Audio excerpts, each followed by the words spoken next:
So hello everyone, welcome back to this new video. ठीक है, इसके जो पार्ट वन था, इस वीडियो का जो पार्ट वन था उसमें हमने एवियल ट्रीज के बारे में बहुत सारी चीजें देखी थी। ठीक है, अब इसका जो पार्ट टू है इसमें हम उसके उसी वीडियो के आगे कंटिन्यू करेंगे। तो अगर आपने पार्ट वन वाला वीडियो नहीं देखा है तो there are very high chances कि आपको ये वाले पार्ट में जो भी मैं डिस्कशंस करूंगा उसको समझने में काफी ज्यादा दिक्कत होगी। ठीक है, तो पार्ट वन में ना हमने बहुत ज्यादा बेसिक्स कवर कर लिया था एवियल ट्री का। तो अब जो स्लाइटली एडवांस्ड और नुआंस्ड चीजें हैं, ठीक है, जो कि मतलब स्लाइटली आप बोल सकते हो डिफिकल्ट टाइप की चीजें हैं, वो इस पार्ट टू में हम लोग कवर करेंगे। हम लोग बहुत ही ज्यादा बेसिक से जा रहे होंगे और बहुत ही ज्यादा डेप्थ तक जाएंगे, तो फिर आप उस हिसाब से कंटिन्यू करना। ठीक है, तो सबसे पहला टॉपिक जो आज हम लोग कवर करने वाले हैं, it would be deletion of a node in an AVL tree. ठीक है, अब जो इंसर्शन था ना एवीएल ट्री का, इट वाज रिलेटिवली सिंपलर। ठीक है, the insertion in an AVL tree was relatively simpler, the deletion is more typical. ठीक है, थोड़ा सा टिपिकल आप बोल सकते हो deletion in the AVL tree को। इसके पीछे में कुछ स्टेप्स होते हैं जो कि हमने इंसर्शन में फॉलो किए थे, उससे थोड़े से अलग होते हैं, तो हम उनको समझने की कोशिश करेंगे। ठीक है, तो सबसे पहले हम लोग डिलीट करेंगे उस नोड को, डिलीट द नोड। ठीक है, जो नोड को हमको डिलीट करना है ना, जो टारगेट नोड होगा, जो टारगेट होगा उसको हमको सबसे पहले डिलीट करना है। ठीक है, उसके बाद में जब आपने एक बार उस नोड को डिलीट कर दिया, ठीक है, जब आपने वो डिलीशन वाला ऑपरेशन परफॉर्म कर दिया, उसके बाद आप traverse traverse to the ancestor nodes. ठीक है, आप ट्रेवर्स करोगे टू द एंसेस्टर नोड्स। ठीक है, finding finding finding the first finding the first node that is unbalanced. ठीक है, finding the first node that is unbalanced. तो आप सबसे पहले ये वाला नोड देखोगे जो कि अनबैलेंस्ड है, वो पीछे ट्रैवर्स करते हुए जाओगे एंसेस्ट्री में। ठीक है, वो आप एंसेस्टर्स के थ्रू ट्रैवर्स करते हुए जाओगे, जो नोड आपने डिलीट किया उस पोजीशन से आप पीछे की तरफ जाओगे और फर्स्ट एंसेस्टर खोजोगे जो कि अनबैलेंस्ड है। ठीक है, अब यहां तक अगर आप पहुंच गए ना, तो ये पार्ट तक तो सिमिलर है इंसर्शन एंड डिलीशन में। हम इंसर्शन में भी इंसर्ट करते थे नोड को, फिर ट्रैवर्स करते थे वहां तक जहां तक फर्स्ट नोड जो कि अनबैलेंस्ड है वहां तक। बट अब यहाँ पर हम लोग इंसर्शन से थोड़ा सा डिफर कर जाते हैं। इंसर्शन में हम क्या करते थे कि जो नोड फर्स्ट अनबैलेंस्ड है वहां से हम इंसर्टेड नोड की तरफ आने की कोशिश करते थे। ठीक है, मैं क्या कह रहा हूं कि जो इंसर्टेड नोड है उससे हम जो न्यू नोड है उसके तरफ आने की कोशिश करते थे, उसकी उस तक आने का पाथ बनाते थे। लेकिन डिलीशन के केस में हम क्या करेंगे, ठीक है, giving priority to higher height. ठीक है, giving priority to higher height. ठीक है, जिस भी तरफ में हाइट ज्यादा होगी, ठीक है, giving priority to higher height. ठीक है, जिस भी पार्ट में हाइट ज्यादा होगी हम उस पार्ट में जाएंगे, हम उस पार्ट में जाएंगे एंड उसको बैलेंस करेंगे। ठीक है, perform balancing, perform perform rotation. ठीक है, जो हम रोटेशंस वहां पर कर रहे थे वो हम करेंगे, परफॉर्म रोटेशंस।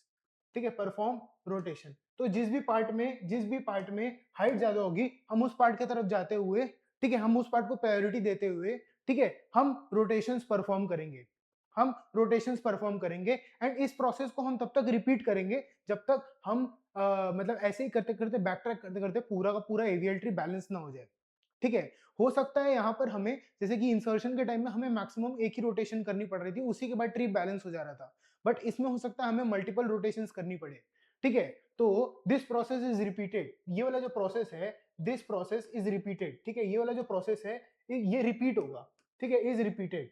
तो ये वाला प्रोसेस हम रिपीट करते हैं, ये एक बार करके रुकते नहीं है, ये हम रिपीट करते हैं जब तक पूरा का पूरा ट्री बैलेंस नहीं हो जाता। ठीक है, ये हो गया थ्योरेटिकल पोर्शन। अब हम इसको एक एग्जांपल से समझने की कोशिश करते हैं। सबसे पहले हम एक इजी सा एग्जांपल देखते हैं। ठीक है, कि मान लो ये एक एवीएल ट्री है, इसके अंदर से हमको ये 40 वाला जो नोड है इसको डिलीट करना है। ठीक है, तो बिफोर डिलीशन अगर हम बैलेंस फैक्टर्स लिखे सबके, तो इसका बैलेंस फैक्टर, अच्छा हमने देखा था कि जो रूट होते हैं, जो मतलब लीफ नोड्स होते हैं, उनका बैलेंस फैक्टर हमेशा 0 होता है। अगर हम इस 20 का बैलेंस फैक्टर लिखें तो कैसे होता था, height of left minus height of right, ये होता था। ठीक है, तो ये कितना है, 1 माइनस 1 विच इज 0, तो ये भी 0 है, तो ये भी कोई दिक्कत वाला बात नहीं है। इसका बैलेंस फैक्टर अगर हम लिखे बिफोर डिलीशन तो कितना है, 1 माइनस 0, 1 माइनस 0 जो कि आता है 1। अगर हम वैसे इसका बैलेंस फैक्टर लिखें तो कितना है, हाइट ऑफ लेफ्ट मतलब 1 2, 2 minus 2 which is 2 minus 2 which is again 0। तो बिफोर डिलीशन ये बैलेंस था। अब हमने इस नोड को डिलीट कर दिया, अब हमने इस नोड को डिलीट कर दिया। अब देखते हैं कि बैलेंस फैक्टर्स में कुछ चेंजेस आए कि नहीं। ठीक है, ऑफ कोर्स चेंजेस आए होंगे। इसका जो बैलेंस फैक्टर है आफ्टर रिमूवल ऑफ दिस, इसका बैलेंस फैक्टर अपडेट हो गया होगा। एंड इसका नया बैलेंस फैक्टर क्या आएगा, 0 माइनस 0, क्योंकि ये अब एक तरीके से लीफ नोड बन गया, तो इसका बैलेंस फैक्टर 0 आ गया, है ना। क्या ये वाले साइड का बैलेंस फैक्टर चेंज होगा, नहीं, क्योंकि डिलीशन इस तरफ से हुई है, तो इसका बैलेंस फैक्टर चेंज नहीं होगा। हम इसके थ्रू इसके एंसेस्टर्स की तरफ जाते जाएंगे। ठीक है, अब हम वैसे ही करके हम लोग रूट नोड की तरफ में आ गए, इसका बैलेंस फैक्टर निकालने की हम कोशिश करते हैं। ठीक है, इसका बैलेंस फैक्टर कितना आएगा 1 2, हाइट ऑफ लेफ्ट कितनी है 2 एंड हाइट ऑफ राइट कितनी है सिर्फ 1, क्योंकि ये वाला नोड अब गायब हो चुका है, तो इसका बैलेंस फैक्टर आ गया 1, तो वो भी सेफ लिमिट के अंदर है, तो इसमें और कोई बैलेंसिंग की हम लोग को ज्यादा जरूरत नहीं है। ठीक है, इसमें हम लोग को और कोई बैलेंसिंग की ज्यादा जरूरत नहीं है, तो फिर ये वाला ट्री जो है ये ऐसे ही बैलेंस्ड हो गया, एकदम डिलीशन इसमें बहुत ही ज्यादा सिंपल हो गया। ठीक है, चलो अब हम लोग ये वाला एग्जांपल देखते हैं, ये वाला भी वैसे ही सिमिलर सा एग्जांपल है। ठीक है, इसमें बेसिकली एक बार आपका हाथ साफ हो जाएगा, उसके बाद फिर मैं आपको सिखाऊंगा कि हम लोग जब डिलीशन करते हैं तब रोटेशन हम लोग कैसे परफॉर्म कर रहे होते हैं। तो इसमें जब आपने ये वाला नोड को डिलीट किया, इसके बाद हम लोग अगर बैलेंस फैक्टर्स चेक करें, इसके बाद अगर हम लोग बैलेंस फैक्टर्स चेक करें, तो अगर मैं इसका बैलेंस फैक्टर चेक कर रहा हूँ, ठीक है, तो कितना आएगा, it is 0 -1, it is 0 -1 which is coming out to be -1। और इसका बैलेंस फैक्टर कितना आएगा, इसका बैलेंस फैक्टर कितना आएगा, it is 1 2 2 -2 which is coming out to be 2 -2 is coming out to be 0। तो ये वाली ट्री में भी कोई प्रॉब्लम नहीं है। अच्छा, मैंने इसका इसका एंड इसका एंड इसका क्यों नहीं चेक किया, क्योंकि इनका तो पहले से 0 होगा, पता है मुझे। ठीक है, और दूसरी बात क्या है कि ये वाला लेफ्ट सब ट्री है, लेफ्ट सब ट्री में मैं क्यों देखूंगा जब मैंने राइट सब ट्री से डिलीशन किया है ना, तो कोई जरूरत नहीं है लेफ्ट सब ट्री देखने का, इसीलिए हमने सिर्फ राइट सब ट्री के बैलेंस फैक्टर्स को देख लिया। चलो अब हम आते हैं एक बहुत ही टिपिकल एग्जांपल, आप थोड़ा डिफिकल्ट एग्जांपल बोल सकते हो, मतलब थोड़ा अच्छा होगा ये वाला एग्जांपल, तो इसको समझने की कोशिश करते हैं। ठीक है, तो ये वाला ट्री अगर आपको विजिबल होगा तो इसमें इसमें हम अभी क्या करेंगे, इसमें हम अभी मान लो किसको डिलीट करना चाहिए, इसमें हम अभी मान लो लेट्स डिलीट 5। अब हम 5 को डिलीट करने की कोशिश करते हैं, इसके अंदर में हम 5 को डिलीट करने की कोशिश करते हैं। ठीक है, जब हम इसमें 5 को डिलीट कर रहे होंगे तब क्या हो रहा होगा कि लेफ्ट साइड का बैलेंस फैक्टर कितना रहेगा, इसका बैलेंस फैक्टर 0 हो जाएगा, इसका 0 हो जाएगा, इसका तो 0 ही है, इसका भी 0 है, इसका भी 0 है। ठीक है, तो इसका कितना आएगा, इसका भी 0 आएगा, एंड फाइनली अगर आप रूट का देखोगे तो 1 2 2 -2 इसका भी 0 आएगा। ठीक है, 2 -2 इसका भी 0 आएगा। ठीक है, तो ये वाला एग्जांपल आप बोल सकते हो उतना इंटरेस्टिंग नहीं लगा होगा। अगर हम इसी ट्री में अगर हम 30 को डिलीट कर दें, अगर हम इसी ट्री में 30 को डिलीट कर दें, ठीक है, अगर हम डिलीट 30 कर दें, ठीक है, इसमें इसमें हम क्या कर रहे हैं, इसमें हम डिलीट 30 कर रहे हैं, तो अगर आप इसमें 30 को डिलीट कर दो तब हम देखते हैं कि बैलेंस फैक्टर्स कैसे हो जाते हैं।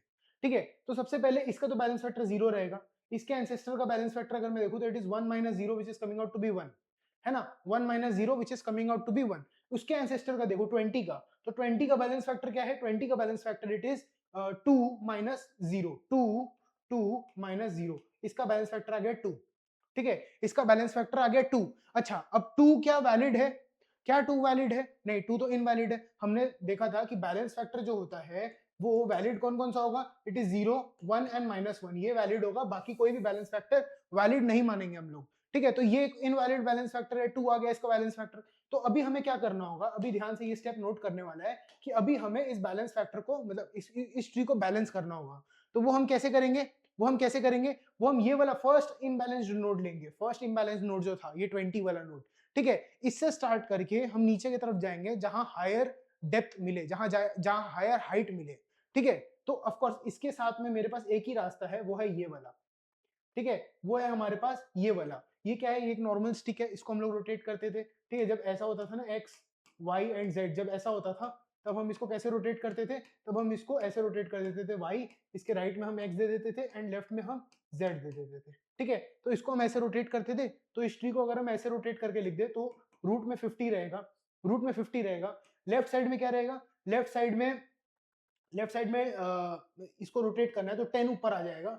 ठीक है, लेफ्ट साइड में 10 ऊपर आ गया, 10 के राइट में 20, है ना, एंड 10 के लेफ्ट में 5, ये आया। एंड वैसे ही अगर राइट सब ट्री देखे तो जैसे था 80, ठीक है, 80 70 एंड 90, 80 70 एंड 90, तो ये हो गया इसका बैलेंस्ड, ये हो गया इसका बैलेंस्ड ट्री, मतलब जो अभी हमने रोटेट करने के बाद बनाया। अब हम इसके अंदर में बैलेंस फैक्टर्स चेक करेंगे, अब हम इसके अंदर में बैलेंस फैक्टर्स चेक करेंगे, तो ये सबका तो 0, ये सबका तो 0 होगा, एकदम इजी है।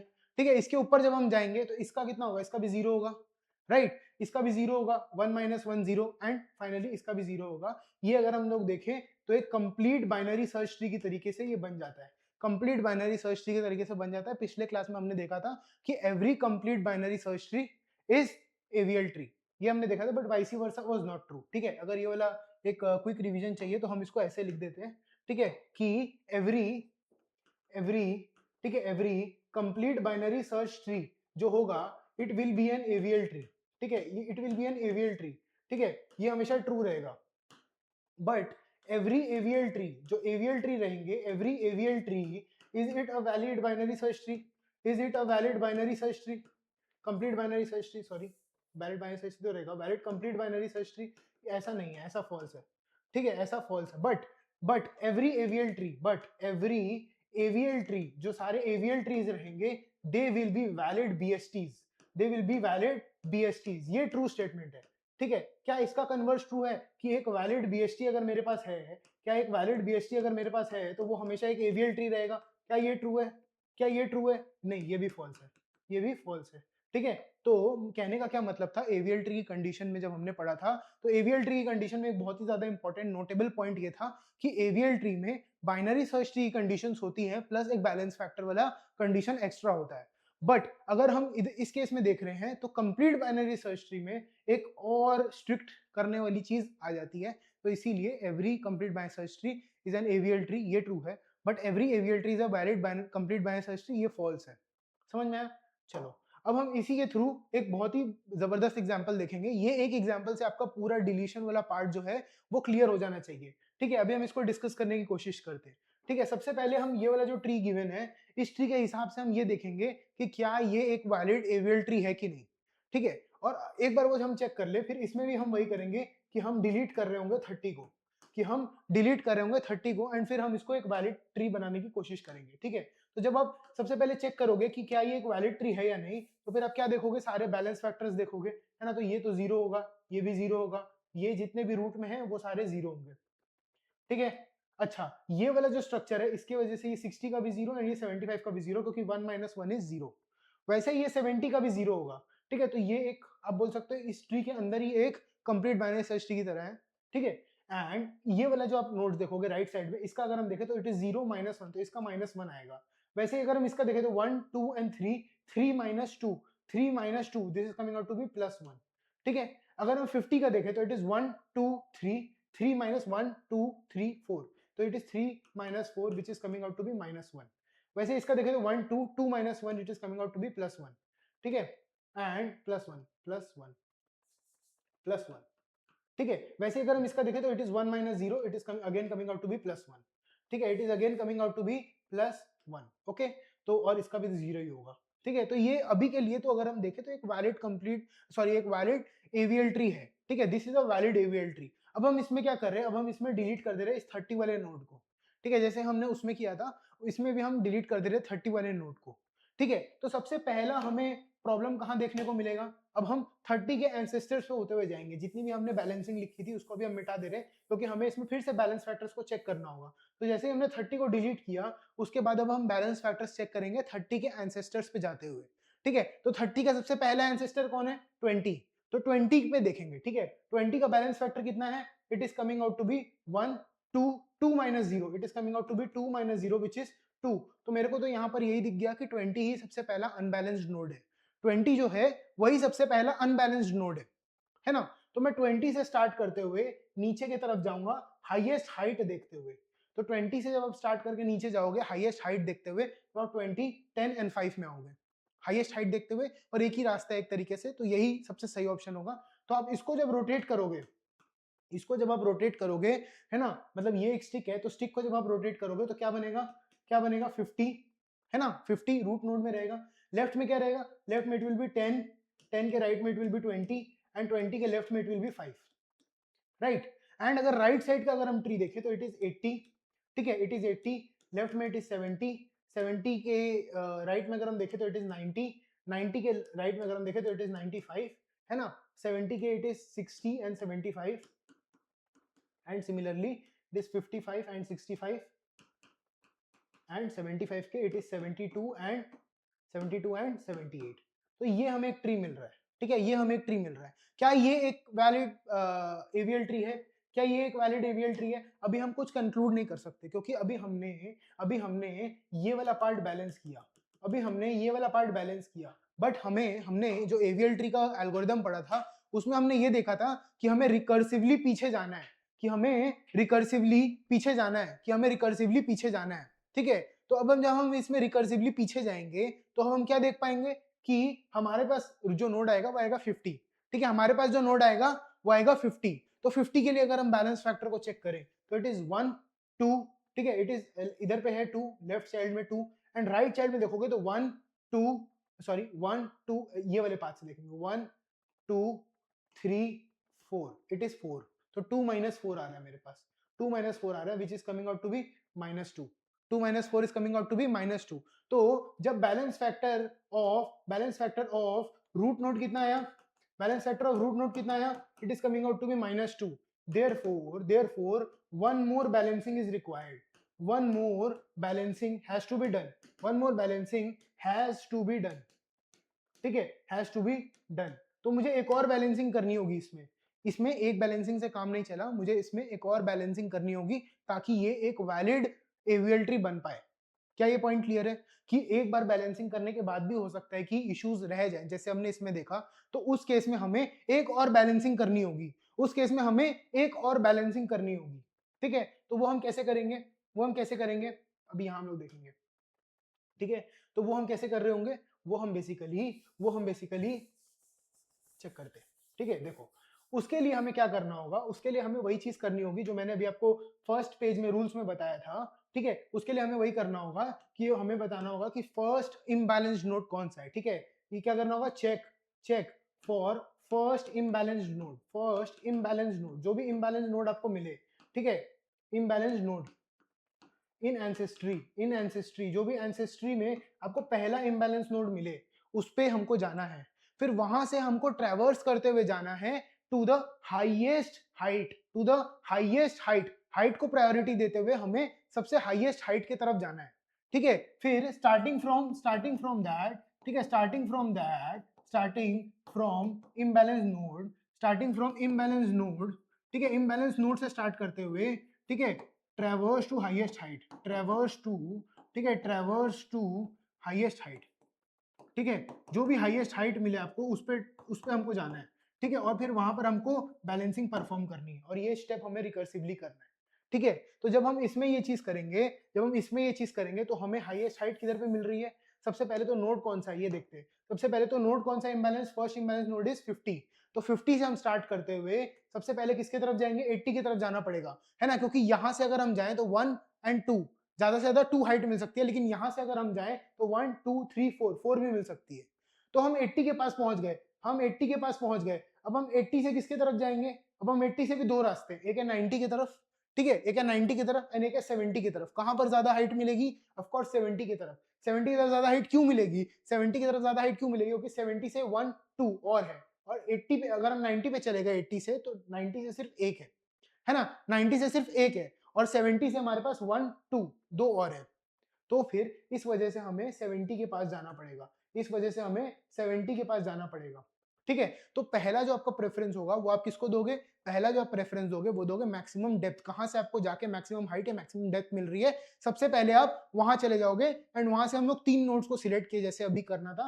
एंड देन ये क्या है, ये एक नॉर्मल सा, हमें पता है ये कौन सा स्ट्रक्चर है, ये एल्बो वाला स्ट्रक्चर है। एल्बो वाले स्ट्रक्चर को हम बैलेंस कर देते हैं, कैसे करते थे, 70 इधर पे आ जाएगा, 50 इसके लेफ्ट में आ जाएगा, एंड 80 जो था इसके राइट में आ जाएगा। इतनी हमने बैलेंसिंग का प्रैक्टिस पिछली क्लास में जब हमने इंसर्शन सीखा था तब हमने कर लिया था, ठीक है। बाकी के नोट्स को हम एज इट इज इंसर्ट करते जाएंगे।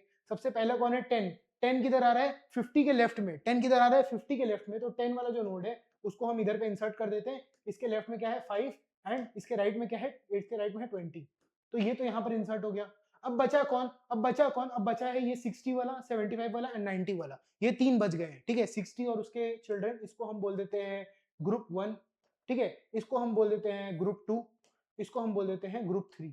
ये 3 बच गए, ग्रुप 1 ग्रुप 2 एंड ग्रुप 3। तो अभी ग्रुप 1 ग्रुप 2 ग्रुप 3 कहां पर आएंगे उसको भी हम चेक कर लेते हैं। सबसे पहले ये 60 वाला, ठीक है, सबसे पहले ये 60 वाला, ये जो था ये 70 के लेफ्ट में था, ये 70 के लेफ्ट में था, है ना, 70 के लेफ्ट में था, तो 60 वाले को कहां आना चाहिए, 70 के लेफ्ट में, एंड 50 के राइट में देखोगे तो, अगर 50 के राइट में तो इसको यहां आना चाहिए, ग्रुप 1 को यहां आना चाहिए। मतलब अगर आप देखो तो 60 60 55 60 55 एंड 65 को यहां आना चाहिए, इसको यहां आना चाहिए बेसिकली, राइट।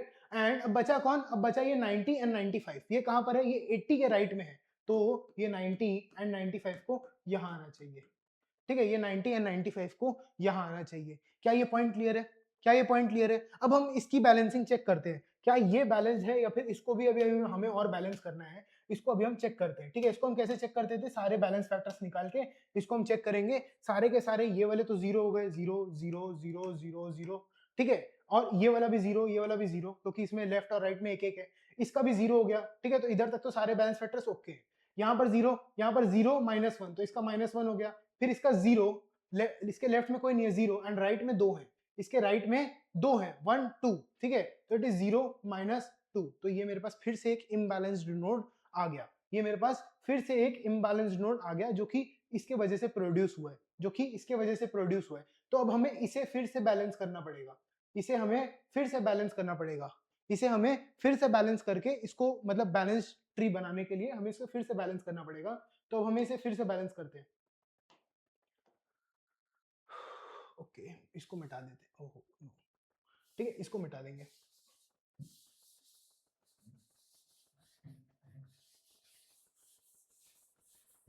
ठीक है, लेट्स सी, इसको बैलेंस करने के लिए अब हमें फिर से बैलेंसिंग करते हैं इसकी।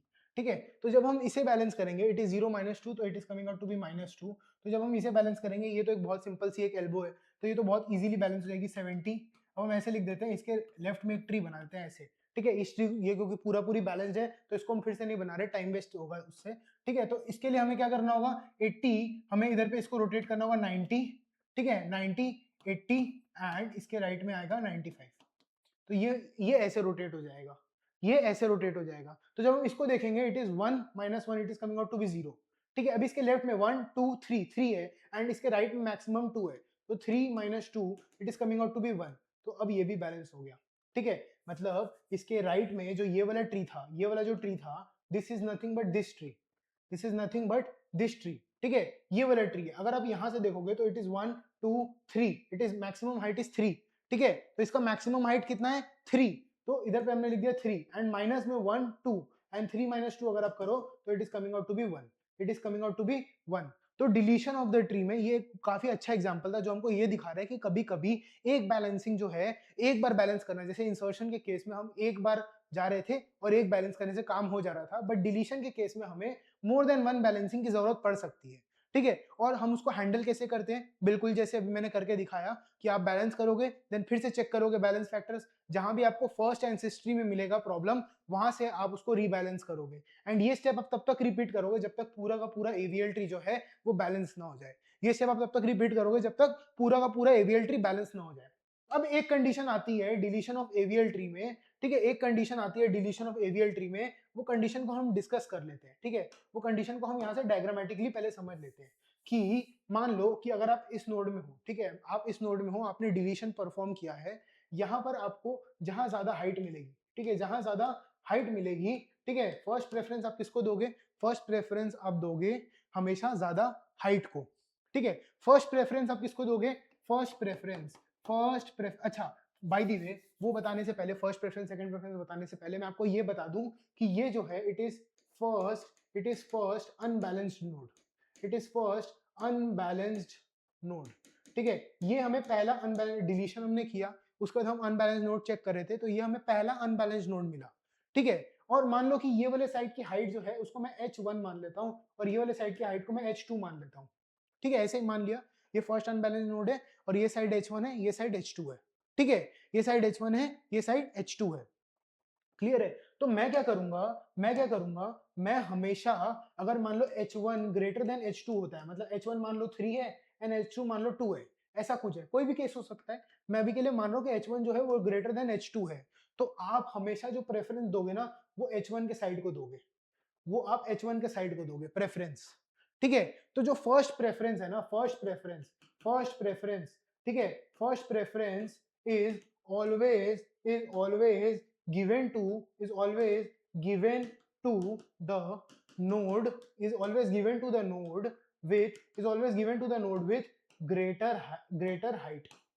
ठीक है, जब आप डिलीशन के लिए सिलेक्ट कर रहे हो ना नोड्स जिसको बैलेंसिंग करना होगा, ठीक है, जिसको बैलेंसिंग करना होगा, जिसको रीबैलेंस करना होगा, तो रीबैलेंसिंग के दौरान फर्स्ट प्रेफरेंस आप किसको दोगे, फर्स्ट प्रेफरेंस आप हमेशा उस नोड को दोगे जिधर से आपको ग्रेटर हाइट मिल रही है। जैसे इस केस में h1 बड़ा था h2 से, तो आप h1 के साइड आओगे rather than going to h2 के साइड। अगर आप h2 के साइड जाओगे तो वो बैलेंसिंग गलत हो जाएगी, राइट। अच्छा, तो ये अगर आपको समझ में आ गया, ये अगर आपको समझ में आ गया, तो मान लो ये वाला जो नोड है, इसके दोनों साइड H1 है, ठीक है? इसके दोनों साइड ये भी हाइट 1 है, ये भी हाइट 1 है, ठीक है? ये भी हाइट 1 है, ये भी हाइट 1 है, मतलब ये H1 इक्वल टू H2 है एक तरीके से। ये H1 इक्वल टू H2 है। अगर H1 और H2 दोनों बराबर है, ये फर्स्ट अनबैलेंस्ड नोड है, ठीक है? ये क्या है? ये this is the first unbalanced node. ये पहला अनबैलेंस्ड नोड है, ठीक है? अगर ये पहला अनबैलेंस्ड नोड है और H1 H2 दोनों बराबर है, उस केस में हम लोग क्या करेंगे? उस केस में हम लोग हमेशा प्रेफरेंस देंगे कि कहां पर स्टिक बन रहा है। रादर देन एल्बो हम हमेशा प्रेफरेंस देंगे कहां पर स्टिक बन रहा है। स्टिक क्या था, एल्बो क्या था? जब हम देख रहे थे ये एक्स, ये वाई, ये जेड, ये जो था इट इज स्टिक, ठीक है? इस स्ट्रक्चर को हम स्टिक बोल रहे हैं। वैसे ही ये वाला जो स्ट्रक्चर है एक्स वाई जेड, ये जो है ये भी एक स्टिक है, ये भी एक स्टिक है, ठीक है? क्योंकि इसमें एक सिंगल रोटेशन से हमारा काम हो जाता है, इसमें हमारा एक सिंगल रोटेशन से काम हो जाता है, तो इसीलिए इसको हम स्टिक बोलते हैं, ठीक है? इसीलिए इसको हम स्टिक बोलते हैं, ठीक है? ये एक डंडे की तरह है ना, स्ट्रेट है। अगर मैं आपको ये बताऊं, इधर पे लिख देता हूं, ठीक है? ये जो है एक्स वाई जेड, ठीक है? ये एंड हमने चार टाइप के वो देखे थे, चार टाइप के स्ट्रक्चर्स देखे थे जिस जो इम्बैलेंस क्रिएट कर सकते हैं। ये दोनों क्या है? ये दोनों उसमें से स्टिक है। एंड एल्बो कौन से थे? एल्बो कौन से थे? एक्स, उसके लेफ्ट में वाई एंड उसके राइट में जेड, ये था। और दूसरा कौन सा था? एक्स, उसके राइट में वाई एंड उसके लेफ्ट में जेड, ठीक है? तो ये दोनों क्या थे? ये दोनों थे एल्बोस, ये दोनों थे एल्बोस। और ये जो दोनों थे इनका नाम हमने रखा था स्टिक। तो अगर फर्स्ट अनबैलेंस्ड नोड मिलता है और दोनों तरफ की हाइट बराबर हो जाती है, ठीक है? अगर फर्स्ट अनबैलेंस्ड नोड मिलता है और दोनों साइड की जो हाइट है, दोनों साइड की जो हाइट है वो कंप्लीटली बराबर हो जाती है, तब हम किसको प्रेफरेंस देंगे? तब हम किसको प्रेफरेंस देंगे? तब हम प्रेफरेंस देंगे स्टिक को ओवर एन एल्बो। तब हम प्रेफरेंस देंगे स्टिक को ओवर एन एल्बो, ठीक है? मतलब इफ ठीक है, if both the sides, if both the sides to the root node, if both the sides to the root node have, if both the sides to the root node have equal heights, ठीक है? have equal heights, ठीक है? go go to the side that produces stick, go to the side that produces stick, that produces stick, तो हम stick को preference देंगे, ठीक है? That goes to the head, it produces stick. तो क्या हम ये काम इसलिए कर रहे हैं क्योंकि स्टिक में रोटेशन इजी है, या हम ये काम इसलिए कर रहे हैं क्योंकि स्टिक में rotation is the only correct solution, ठीक है? इन दोनों में से क्या बात सच है कि हम स्टिक की तरफ इसीलिए जा रहे हैं क्योंकि स्टिक में रोटेशन जो है इट इज सिंपलर? क्या ये रीजन है? या फिर ये रीजन है कि स्टिक में हम इसलिए जा रहे हैं क्योंकि वही एक करेक्ट सॉल्यूशन है, और अगर हम एल्बो पे चले गए उस सिमिलर डायग्राम में तो फिर वो एक इनकरेक्ट सॉल्यूशन हो जाएगा। तो जो है उसमें पहले वाला जो मैंने बात बोला था कि स्टिक अकेले ही करेक्ट सॉल्यूशन प्रोड्यूस करेगा, एल्बो में चले गए तो वो रॉन्ग सॉल्यूशंस प्रोड्यूस करेगा, ठीक है? ये मैं क्या कहना चाह रहा हूं कि, ठीक है, giving giving preference, giving giving note लिख लो, ये बहुत इंपॉर्टेंट नोट है जो कि हम लोग को याद रखना है। गिविंग प्रेफरेंस, जब आप प्रेफरेंस दे रहे हो ना, गिविंग प्रेफरेंस टू स्टिक, ठीक है, is the only way to produce correct solution, is the only way to produce correct solution, ठीक है? करेक्ट सॉल्यूशन अगर आपको चाहिए, करेक्ट सॉल्यूशन अगर आपको चाहिए तो आपको स्टिक को प्रेफरेंस देनी पड़ेगी। अगर आपने एल्बो को प्रेफरेंस दे दी, ठीक है, अगर आपने एल्बो को प्रेफरेंस दे दी सिमिलर क्वेश्चन में, तो आपको जो आंसर मिलेगा वो इनकरेक्ट होगा, ठीक है? Giving preference to elbow, giving preference to elbow, giving preference to elbow, अगर आपने एल्बो को प्रेफरेंस दी वेयर वेयर स्टिक एग्जिस्ट, जहां स्टिक है वहां अगर आपने एल्बो को प्रेफरेंस दी, ठीक है, वेयर स्टिक एग्जिस्ट, ठीक है, अगर स्टिक एग्जिस्ट करी और आपने एल्बो को प्रेफरेंस दे दी, then it produces incorrect solution, then it produces incorrect solution, तो वो इनकरेक्ट सॉल्यूशन प्रोड्यूस करेगा, तो वो इनकरेक्ट सॉल्यूशन प्रोड्यूस करेगा एवीएल ट्री के लिए, ठीक है? मतलब हम स्टिक को प्रेफरेंस इसलिए नहीं दे रहे हैं क्योंकि स्टिक को प्रेफरेंस देना इजियर है, हम स्टिक को प्रेफरेंस इसलिए दे रहे हैं क्योंकि स्टिक को प्रेफरेंस देना वो अकेला सॉल्यूशन है जो कि एग्जिस्ट कर सकता है, और एल्बो को प्रेफरेंस देते ही वो गड़बड़ हो जाएगा। समझ में आया ये चीज? समझ में आया ये चीज? तो ये बहुत ही ज्यादा इंपॉर्टेंट है, ये बहुत ही ज्यादा इंपॉर्टेंट है ये वाला पॉइंट, ठीक है? अब हम एक बार ये देख लेते हैं कि ऐसा कैसे हो सकता है, ऐसा जो मैं बात कर रहा हूं वो हो कैसे सकता है, ये हम एक बार चेक कर लेते हैं, ठीक है? तो मान लो ये वाला जो डायग्राम गिवन है, इसमें हमने 10 को डिलीट करना है, इसमें हमने 10 को डिलीट करना है, ये वाले नोड में हमको 10 को डिलीट करना है, ठीक है। तो अब हम अगर इधर पे हाइट चेक करेंगे तो इस तरफ से हाइट आ रही है 1 एंड इस तरफ से आ रही है 1 2 3, ठीक है। तो इट इज कमिंग आउट, अच्छा ये वाला तो बैलेंस्ड है, ये तो 0 हो गया ना, इसमें कितना है 1 एंड 1 2 3, तो 1 -3, ये है -2, ठीक है। अब हम अगर यहां से जाना स्टार्ट करें, अब हम अगर यहां से जाना स्टार्ट करें, तो जब हमको सबसे पहले इस नोड पे तो आना ही पड़ेगा, है ना। ये 30 से अगर हम स्टार्ट कर रहे हैं, अगर हम इस 30 से स्टार्ट कर रहे हैं तो हमें इस 50 तक तो आना ही पड़ेगा, है ना। 30 के बाद 50 में तो आना ही पड़ेगा। तो अगर हम 30 से 50 की तरफ आ गए तो अब हम यहां से कहां जाएं? अगर हम लेफ्ट जाते हैं, अगर हम लेफ्ट जाते हैं तो हम क्या प्रोड्यूस करेंगे? तो हम एक एल्बो प्रोड्यूस करेंगे, है ना। मतलब ये स्ट्रक्चर बनेगा। अगर हम 40 की तरफ गए तो, अगर हम 40 की तरफ गए तो एल्बो बनेगा, और अगर हम 60 की तरफ आए तो क्या बनेगा? तो ये एक स्टिक बनेगा, राइट। तो ये एक स्टिक बनेगा। बट आप बोलोगे कि एल्बो बन रहा है चाहे स्टिक बन रहा है, दोनों तो इक्विवेलेंट है। अगर हम हाइट के बारे में देखें तो दोनों तरफ की हाइट बराबर है, सबसे पहला प्रेफरेंस हमें हाइट को ही देना है, ठीक है। अगर एल्बो स्टिक दोनों बन रहा है और हाइट ही अलग अलग है, जैसे कि हमने ये वाले एग्जांपल में देखा था, हमने ये वाले एग्जांपल में देखा था जो हमने पहले सॉल्व किया था, उसमें उसमें बेसिकली क्या हो रहा था, उसमें बेसिकली क्या हो रहा था कि यहाँ पर हम स्टिक बना सकते थे, राइट। यहाँ पर हम 50 80 90 ये एक स्टिक बन जाती, 50 80 90 एक स्टिक बन जाती, राइट। 50 80 90 एक स्टिक बन जाती, लेकिन हमने वो क्यों नहीं बनाई?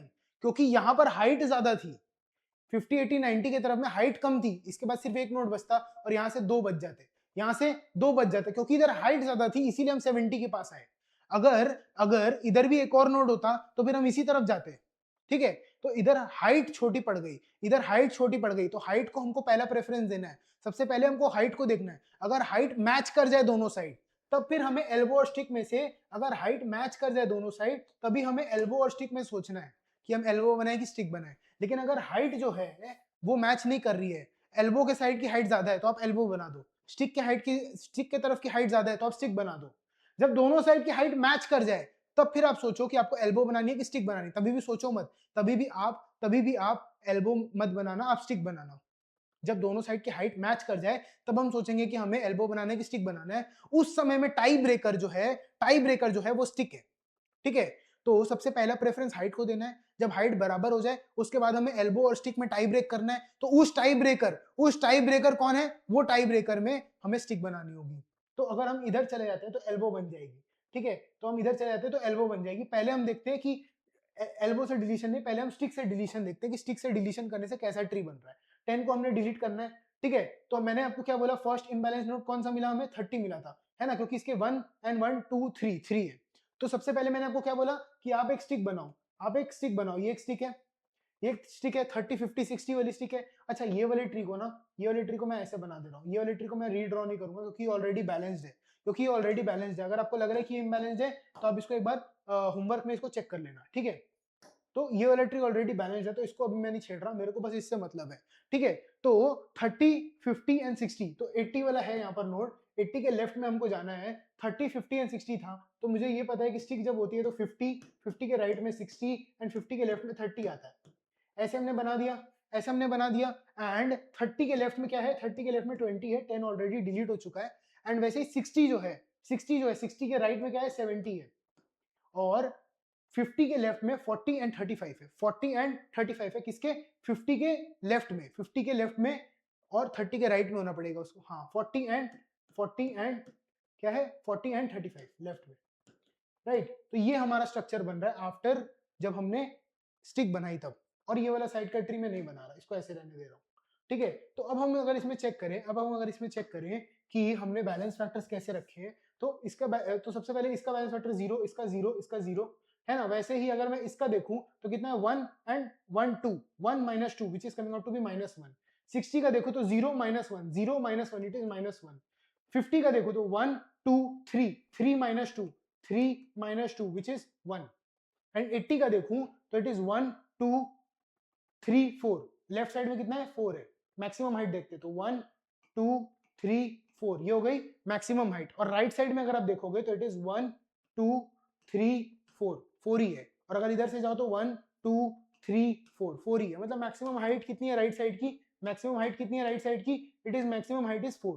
तो मैक्सिमम हाइट कितनी है इसकी? 4 - 4 विच इज 0।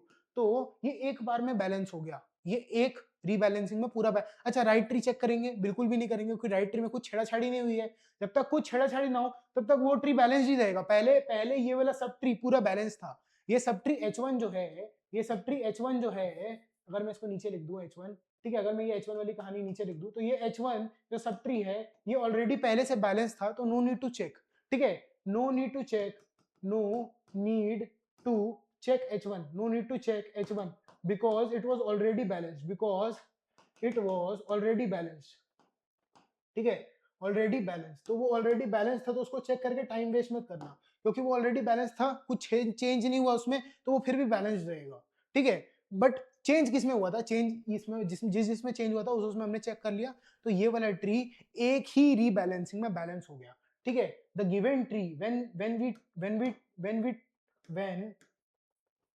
ठीक है, when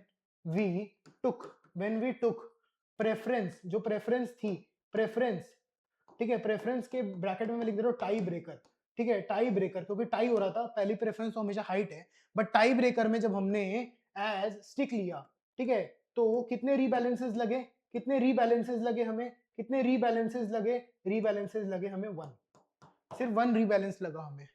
वहीं अगर हम अभी एल्बो चूज करते, वहीं अगर हम अभी एल्बो चूज करते तो हम एल्बो के साथ करके देखेंगे कि एल्बो के साथ कितना लगता है। सिमिलरली मैंने जैसे पिछले में किया था, मैं इस पूरे ट्री को H1 लेबल कर दे रहा हूँ और मैं इसको देखूंगा भी नहीं, ठीक है, मैं इसको देखूंगा भी नहीं, तो मैंने 80 लिखा, 80 के राइट में मैंने H1 लिख दिया, अब मैं इसको देखूंगा भी नहीं। मैंने टाई ब्रेकर के तौर पे किसको यूज किया था, मैंने टाई ब्रेकर के तौर पे इस बार एल्बो को यूज किया। लेट्स सी कि इसमें क्या रिजल्ट आता है, ठीक है, हम इसको प्रूफ करके देखेंगे कि हमें हमेशा स्टिक क्यों चूज करनी है, ठीक है। तो जब हमने इसको एल्बो की तरीके से चूज किया, तो एल्बो को जब हम रीबैलेंस करेंगे तो क्या आएगा 40, 40 के लेफ्ट में आएगा 30 एंड 30 के राइट में, एंड 40 के राइट में क्या आएगा, ठीक है, 40 के राइट में क्या आएगा, it is coming out to be 50। तो ये आ गया मेरे पास, ठीक है। अब हम इसको देखते हैं बैलेंस करके, 30 के लेफ्ट में 20 है, 30 के लेफ्ट में 20 है, बिल्कुल 20 को लिख दिया। फिर 35 जो है वो 40 के लेफ्ट में है, 40 के लेफ्ट में मतलब 35 यहाँ आना चाहिए, ठीक है, 35 यहाँ आना चाहिए। वैसे ही जो 60 एंड 70 है ये 50 के राइट में है, तो 60 एंड 60 के राइट में 70, ये ऐसे आना चाहिए, ठीक है। इस ट्री के हिसाब से जब हमने एल्बो को प्रेफरेंस लिया तब ये आना चाहिए था, ये स्ट्रक्चर आना चाहिए था। लेट्स सी इसमें बैलेंस फैक्टर्स निकाल के कि कैसा चल रहा है बैलेंस फैक्टर्स में। तो सबसे पहले तो आप इसका निकालो 0 0 0 0, ये चारों तो 0 है। अब इसका जब देखोगे तो 0 -1, तो ये -1 आ गया। फिर अब देखोगे तो this is basically 0 and this is -2, तो दिस इज -2, तो ये हो गया इम्बैलेंस, ये आ गया फिर से इम्बैलेंस। आपको यहाँ पर फिर से इसको लेके फिर से इसकी रीबैलेंसिंग आप करोगे, तो फिर जब इसकी रीबैलेंसिंग करोगे तो मतलब ये फिर से क्या हो गया, ये फिर से बेसिकली, अगर मैं इसको कॉपी कर सकता हूँ क्या, नहीं इसको कॉपी नहीं कर सकते, तो ठीक है, अगर हम इसको इस पूरी स्लाइड को ही कॉपी कर दें, ठीक है, इस पूरी स्लाइड को अगर हम कॉपी कर दें तो फिर क्या आ रहा है, तो फिर बेसिकली 50 60 70 था ना, 50 60 70 था, राइट, हाँ 50 60 70 था। तो फिर जब इसको रीबैलेंस करेंगे तो फिर रीबैलेंसिंग में दो बैलेंसेस आ जाएंगे, 60, ठीक है, 50 एंड 70, 50 60 70 का हो गया 60 50 एंड 70। तो अब ये बैलेंस हुआ, बट इसमें रीबैलेंसेस कितने लगे, ठीक है, इसमें रीबैलेंसेस कितने लगे, इसमें रीबैलेंस कितना लगा, ये हो गया रीबैलेंस 1, ये हो गया रीबैलेंस नंबर 1, ये रीबैलेंस नंबर 1 हो गया, ठीक है। फिर सेकंड टाइम जब हमने रीबैलेंस किया, ये वाला पोर्शन, जब सेकंड टाइम हमने रीबैलेंस किया ये वाला पोर्शन, तो ये कितना नंबर का रीबैलेंस हो गया, ये हो गया रीबैलेंस 2। क्या ये अभी बैलेंस्ड है, क्या ये अभी बैलेंस्ड है, तो लेट्स चेक अभी बैलेंस्ड है कि नहीं, ठीक है। तो ये वाला 0, अभी ये भी 0, ये भी 0 and this is also now 0, right. अभी इसका अगर हम देखें 80 का अगर हम देखें तो राइट साइड में कितना है 1 2 3 4, तो मैक्सिमम हाइट राइट साइड में जो है इट इज 4, और लेफ्ट साइड में कितनी है 1 2 3, तो इट इज 3 -4, ये आ गया -1, तो ये भी बैलेंस्ड है एक तरीके से। बट इसमें टोटल रीबैलेंसेस कितने लगे, 2 लगे, उसमें कितने लग रहे थे 1 लग रहे थे। तो हम हमेशा ये प्रेफर करेंगे ना कि हमें कम से कम रीबैलेंस करना पड़े, और यहाँ हम एक तरीके से आप बोल सकते हो कि लकी रहे कि यहाँ सिर्फ 2 लगे, अगर यहाँ पर और ज्यादा भी हो सकते थे, अगर ये ट्री थोड़ा और बड़ा होता तो फिर वो डिफरेंस और ज्यादा होता है ना। मान लो राइट सब ट्री में फिर अगर डेप्थ थोड़ी और ज्यादा हो जाती तो फिर और रीबैलेंसेस भी लग सकते थे, ठीक है। तो यहाँ पर टोटल रीबैलेंसेस कितने लगे, टोटल रीबैलेंस, ठीक है, ऑन चूजिंग एल्बो, ठीक है, ऑन चूजिंग एल्बो, ये कितना आया मेरे पास, ये मेरे पास आया 2, ठीक है, टोटल रीबैलेंसेस कितने आ गए मेरे पास एल्बो चूज करने पे, वो आ गए 2। और जब मैंने स्टिक चूज की थी, तब मेरे पास टोटल रीबैलेंस कितने आए थे, तब मेरे पास टोटल रीबैलेंस कितने आए थे, तब मेरे पास टोटल रीबैलेंस आए थे 1। ठीक है, तो ये चीज को मैं एक बार अगर लिख दूं फॉर्मली, ताकि ये नोट्स में आपके अच्छे से आ जाए कि ऑन चूजिंग, नोट क्या है, ऑन चूजिंग एल्बो, ठीक है, on choosing elbow in previous example, जब हमने प्रीवियस एग्जांपल में एल्बो को चूज किया, ठीक है, वी नीडेड कितने रीबैलेंसेस, वी नीडेड 2 रीबैलेंसेस, ठीक है, जब हमने एल्बो को चूज किया वी नीडेड 2 रीबैलेंसेस, तो हमें कितने रीबैलेंसेस लगे थे, ठीक है, जब हमने एल्बो को चूज किया था तब हमें 2 रीबैलेंसेस लगे थे, ठीक है, वाइल ऑन चूजिंग स्टिक, ठीक है, on choosing stick in previous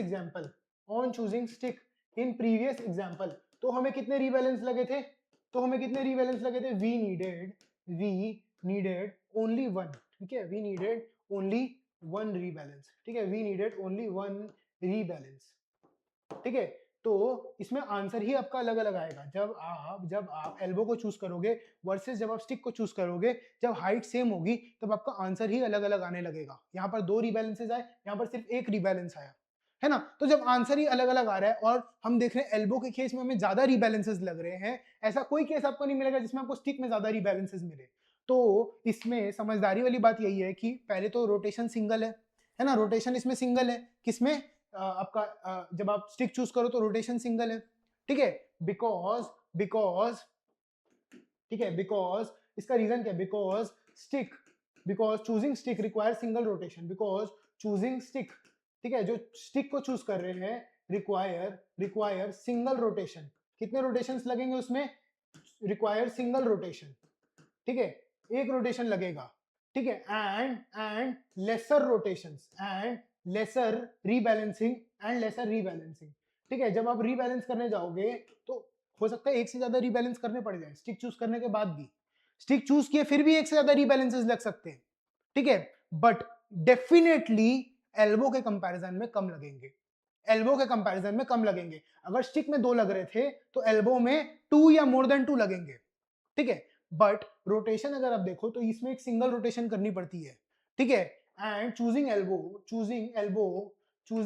जब हम एल्बो को चूज कर रहे हैं, ठीक है, रिक्वायर डबल रोटेशन, 2 रोटेशन लगते हैं उसमें, रिक्वायर डबल रोटेशन, ठीक है, डबल रोटेशन हम अभी देखेंगे भी कि कैसे डबल रोटेशन होते हैं, ठीक है, require double rotation and more rebalancing, ज्यादा रीबैलेंसिंग भी लगेगी और एक एक रीबैलेंसिंग का कॉस्ट भी ज्यादा आएगा,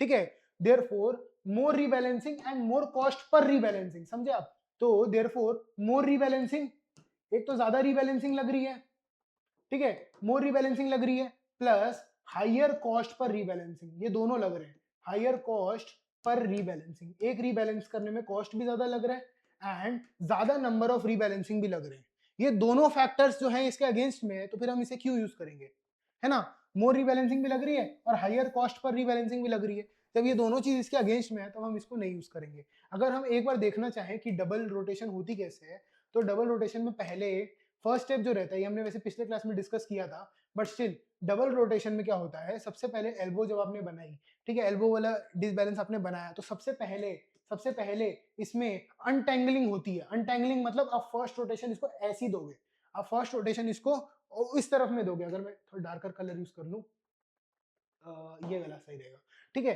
तो सबसे पहले आप इसको ऐसे रोटेट करोगे, ठीक है, Z और Y को रोटेट करोगे सबसे पहले, जब आप Z और Y को रोटेट करोगे, आप रोटेट करोगे तो क्या होगा, Z ऊपर चला जाएगा एंड Y नीचे आ जाएगा, है ना, क्योंकि हमको अब इसको एक लेफ्ट ट्री की तरह बनाना है, जो लेफ्ट हैवी वाला ट्री था, सॉरी, जो मतलब बेसिकली एक स्टिक था, ठीक है, जो बेसिकली एक स्टिक था, तो हमें पहले इसको एक स्टिक की तरह बनाना है, तो स्टिक की तरह बनाने के लिए हमें सबसे पहले इसको ऐसे रोटेट करना होगा, अब एक बार ऐसे रोटेट हो गया, फिर अब इस पूरे स्ट्रक्चर को लेके ऐसे रोटेट कर दोगे, तो एल्गोरिदमिक वाइज हमें सबसे पहले एक एल्बो को पहले एक स्टिक बनाना पड़ता है, फिर उस स्टिक को वापस से रोटेशन करने के बाद हम एक स्टेबल माउंटेन बना सकते हैं, तो इसमें 2 स्टेप्स लगते हैं एल्गोरिथमिकली अगर आप देखोगे तो। एल्बो के रीबैलेंसिंग में 2 स्टेप्स लगते हैं।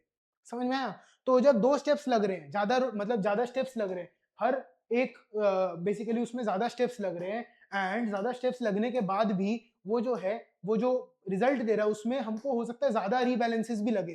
तो ज़्यादा रीबैलेंसिंग भी लगेंगे एंड ज़्यादा स्टेप्स भी लगेंगे, तो इसीलिए हम उसको प्रेफर नहीं करेंगे। इसीलिए हम उसको प्रेफर नहीं करेंगे। समझ में आई ये चीज़? समझ में आई ये चीज़? एक बार ये डायग्राम हम लोग देख लेते हैं। ये डायग्राम इसी कॉन्सेप्ट को बहुत ही ब्यूटीफुली एक्सप्लेन करता है। ठीक है? Deletion requires looking down the heavier undisturbed path. तो सबसे पहले मान लो ये फर्स्ट इम्बैलेंस्ड नोड आपको मिलता है। ये वाला ये वाई क्या है? ये है it is first imbalanced node. ये पहला इम्बैलेंस्ड नोड है। First imbalance node. तो ये पहला आपको इम्बैलेंस नोड मिला। ठीक है? उससे आप उस चाइल्ड की तरफ जाओगे जहां हायर हाइट है। यहाँ ऑफ कोर्स कम हाइट है ना? यहाँ ऑफ कोर्स कम हाइट है, तो यहाँ नहीं जाओगे आप, तो आप इसके तरफ जाओगे जहां आपको ज्यादा हाइट मिल रही है। और ज्यादा हाइट जब आपको मिल रही है तो आप उसी डायरेक्शन में जाते जाओगे जहां आपको ज्यादा हाइट मिल रही है। ठीक है? तो ये डायग्राम से हम ये समझे। समझ में आया? तो सेकेंड डायग्राम हम देखेंगे। तो अगर आपके पास टाई है, अगर आपके पास टाई है, एक केस में आपके पास क्या है? टाई है। ठीक है? तो आप स्टिक का यूज करोगे। तो आप स्टिक का यूज करोगे rather than using N elbow. Elbow को यूज नहीं करोगे क्योंकि इसमें डबल रोटेशंस लगेंगे। ठीक है? और आप ओवरऑल एक स्टिक को यूज करोगे, ज्यादा बेटर है। हमने ये पूरी डिलीशन की प्रोसेस बहुत ही ज्यादा डिटेल्स में समझी। ठीक है? हमने सारे नीटी क्रिटीज देख लिए, जितने भी पॉइंट इंपॉर्टेंट थे सब हमने देख लिए। एक बार अब हम इसके इसके इसके केस में अब हम एक बार बीएसटी के लिए कुछ, मतलब सॉरी, अभी जो हमने पढ़ा एवीएल ट्रीज के लिए कुछ पॉइंट्स डिस्कस कर लेते हैं। ठीक है? अब हम कॉम्प्लेक्सिटी एनालिसिस कर लेते हैं। क्या करेंगे? Complexity analysis. ठीक है? Complexity analysis of AVL tree करेंगे। Complexity analysis of AVL tree करेंगे। एवीएल ट्री की कॉम्प्लेक्सिटी को भी हम एनालाइज करके देखेंगे कि क्या ये अचीव कर पाया जो इसने बोला था। फर्स्ट लेक्चर के स्टार्टिंग में मैंने आपको एक बहुत बड़ी कहानी बताई थी, जो इस चैप्टर का इंट्रोडक्शन था। वो मैंने आपको ये बताया था कि एवीएल ट्री अचीव क्या करना चाहता था। एवीएल ट्री ये अचीव करना चाहता था कि इंसर्शन, डिलीशन और सर्चिंग, ये तीनों काम order of log N time में हो जाए।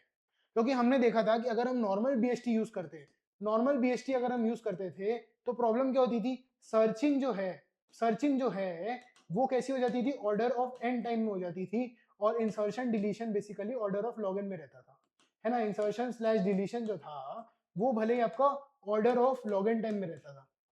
ये हमने देखा था जब हमने बीएसटी का यूज कर रहे थे। वैसे जब हम कंप्लीट बीएसटी का यूज कर रहे थे तो कंप्लीट बीएसटी के यूज करने में इंसर्शन और डिलीशन, ठीक है, जो इंसर्शन थी बेसिकली वो कैसी रहती है? वो रहती है order of log N time में इंसर्शन। ठीक है? क्योंकि हम मैक्सिमम हाइट तक जाएंगे और फिर वहां इंसर्ट कर देंगे लेफ्ट राइट करते हुए। और अगर हम इंसर्शन करने के लिए, हाँ, लेकिन इंसर्शन करने के लिए हमें ऑर्डर ऑफ एन टाइम लग सकता है। ठीक है? ऑर्डर ऑफ एन टाइम क्यों लगेगा? क्योंकि हम एक बार इंसर्ट कर देंगे, उसके बाद हमें उसको फिर से कंप्लीट बाइनरी सर्च ट्री बनाना पड़ेगा अगर वो प्रॉपर्टीज को वायोलेट कर रहा है तो। ठीक है? वैसे ही अगर हम जो हिपीफाई मेथड होता था उससे, और अगर हम सर्चिंग देखें तो searching complete binary search tree के केस में कैसी रहती है? Order of log N time रहती है। तो हमने इस ये जब डिस्कशन किया था तब हमने ये डिस्कस किया था कि हमें एक ऐसा डेटा स्ट्रक्चर चाहिए था जो कि सर्चिंग, ठीक है, जो कि सर्चिंग, ठीक है, इंसर्शन एंड डिलीशन तीनों ही order of log N time में कर पाए। ठीक है? तीनों ही order of log N time में कर पाए। तो हमें एक ऐसा डेटा स्ट्रक्चर चाहिए था। फिर हमने एवीएल ट्री की खोज करनी, एवीएल ट्री के बारे में सोचना स्टार्ट किया था। ठीक है? बैलेंस फैक्टर लेके आएंगे, टॉलरेंस लेके आएंगे, सब लेके आएंगे। ठीक है? अच्छा, एवीएल ट्री सर्चिंग कितने टाइम में कर सकता है? सबसे इंपॉर्टेंट फैक्टर ये है। एवीएल ट्री सर्चिंग कितने कितने टाइम में कर सकता है? सबसे इंपॉर्टेंट फैक्टर ये है। तो एवीएल ट्री की मैक्सिमम हाइट से ये बात पता चल जाएगी। अगर मैक्सिमम हाइट अगर आप एवीएल ट्री के निकालोगे तो वो ऑर्डर ऑफ लॉग एन आती थी, ये हमने पिछले लेक्चर में देखा था। तो सर्चिंग करने के लिए भी उतना ही टाइम लगेगा बेसिकली, है ना? क्योंकि तो एक बाइनरी ट्री की तरह ही है एक एवीएल ट्री भी, बाइनरी ट्री की तरह, सॉरी, बाइनरी सर्च ट्री की तरह ही है एक एवीएल ट्री। अगर एक नोड आप देख रहे हो तो या तो आप उसके लेफ्ट जाओगे या तो आप उसके राइट जाओगे, तो हर बार आप उसको n/2 पार्ट्स में तोड़ते जाओगे। अब आप बोलोगे कि हम तो अनइक्वल हाइट्स भी रख लेते हैं, तो आप अनइक्वल हाइट में मैक्सिमम बैलेंस फैक्टर 1 का रखते हो, तो दोनों के बीच में जो इम्बैलेंस है वो मैक्सिमम टू मैक्सिमम कितना हो सकता है? 1 का। और एक यूनिट ऑफ काम को हम कभी भी गिनते नहीं है, वो एक यूनिट ऑफ काम हमेशा कांस्टेंट हो जाता है। मेरे कहने का मतलब क्या है कि अगर ये वाला नोड है आपके पास तो ये h-1 हुआ, अगर इसकी हाइट h-1 हुई तो इसकी h-2 हो सकती है बस, h-3 नहीं हो सकती। अगर h-3 हो गई इसकी हाइट तो ये इम्बैलेंस हो जाएगा, फिर हमें इसको बैलेंसिंग करनी पड़ेगी, है ना? तो इसकी मैक्सिमम हाइट की डिफरेंस कितनी हो सकती है? इसकी मैक्सिमम हाइट की डिफरेंस हो सकती है 1, राइट? तभी बैलेंस फैक्टर मेंटेन रहेगा। तो अगर आप इसकी टाइम कॉम्प्लेक्सिटी देखोगे सर्चिंग की, तो कितनी आ सकती है? अगर आप वर्स्ट केस में जाते जाओ, वर्स्ट केस में आप जाते जाओ, आप ज्यादा हाइट वाले में जाते जाओ बार-बार, तो कितनी आएगी? टी ऑफ h-1 आती जाएगी प्लस कांस्टेंट, है ना? T of h-1, T of h-1, T of h-1 बार-बार आती जाएगी, है ना? अगर इम्बैलेंस्ड अगर एकदम ही कंप्लीटली इम्बैलेंस्ड एवीएल ट्री है, मतलब सबसे गंदा एवीएल ट्री है, तो भी उसमें टाइम कॉम्प्लेक्सिटी जो होगी वो ऑर्डर ऑफ n ही आएगी। तो भी उसमें जो टाइम कॉम्प्लेक्सिटी होगी वो ऑर्डर ऑफ n ही आएगी, है ना? ये जो मैंने टी ऑफ h-1 लिखा, ये n-1 लिखा है, बेसिकली इसमें n/2 नोड्स होंगे, इसमें भी n/2 नोड्स होंगे, ठीक है? अब आप बोलोगे इसमें हो सकता है मान लो सीलिंग में हो n/2 के, है ना? n/2 से सीलिंग में हो और इसमें इसमें हो, बट स्टिल ऑर्डर जो रहेगा वो ऑर्डर ऑफ लॉग एन ही रहेगा, ठीक है? अब इंसर्शन एंड डिलीशन के केस में क्या है? इंसर्शन एंड डिलीशन के केस में क्या है? इंसर्शन एंड डिलीशन के केस में सबसे पहले इंसर्शन का केस अगर हम समझें तो इसमें कितना टाइम लग सकता है? ऑर्डर ऑफ लॉग एन तो लगेगा, जिसमें हमें उस नोड तक पहुंचना होगा लेफ्ट राइट करते हुए, प्लस इसमें एक एक्स्ट्रा फैक्टर लगता है जो कि है रीबैलेंसिंग, ठीक है? अच्छा, रीबैलेंसिंग हम मैक्सिमम कितनी बार करते हैं? रीबैलेंसिंग जो है it is done constant number of times. ये इतनी बार नहीं होती है कि मतलब पूरा लॉगिन टाइम्स आप रीबैलेंसिंग कर रहे हो, या आप 50 बार रीबैलेंसिंग, 100 बार रीबैलेंसिंग, वो हाइट ऑफ ट्री पे डिपेंड करते हैं, एंड उसमें भी एक constant number of times he rebalancing होती है। तो ओवरऑल अगर आप इसकी कॉम्प्लेक्सिटी देखोगे तो ये ऑर्डर ऑफ लॉग एन ही रहेगी, रीबैलेंसिंग को इंक्लूड करने के बाद भी। वैसे ही अगर आप डिलीशन देखोगे तो डिलीशन के केस में भी, अच्छा इंसर्शन के केस में तो रीबैलेंसिंग सिर्फ एक ही बार होती थी।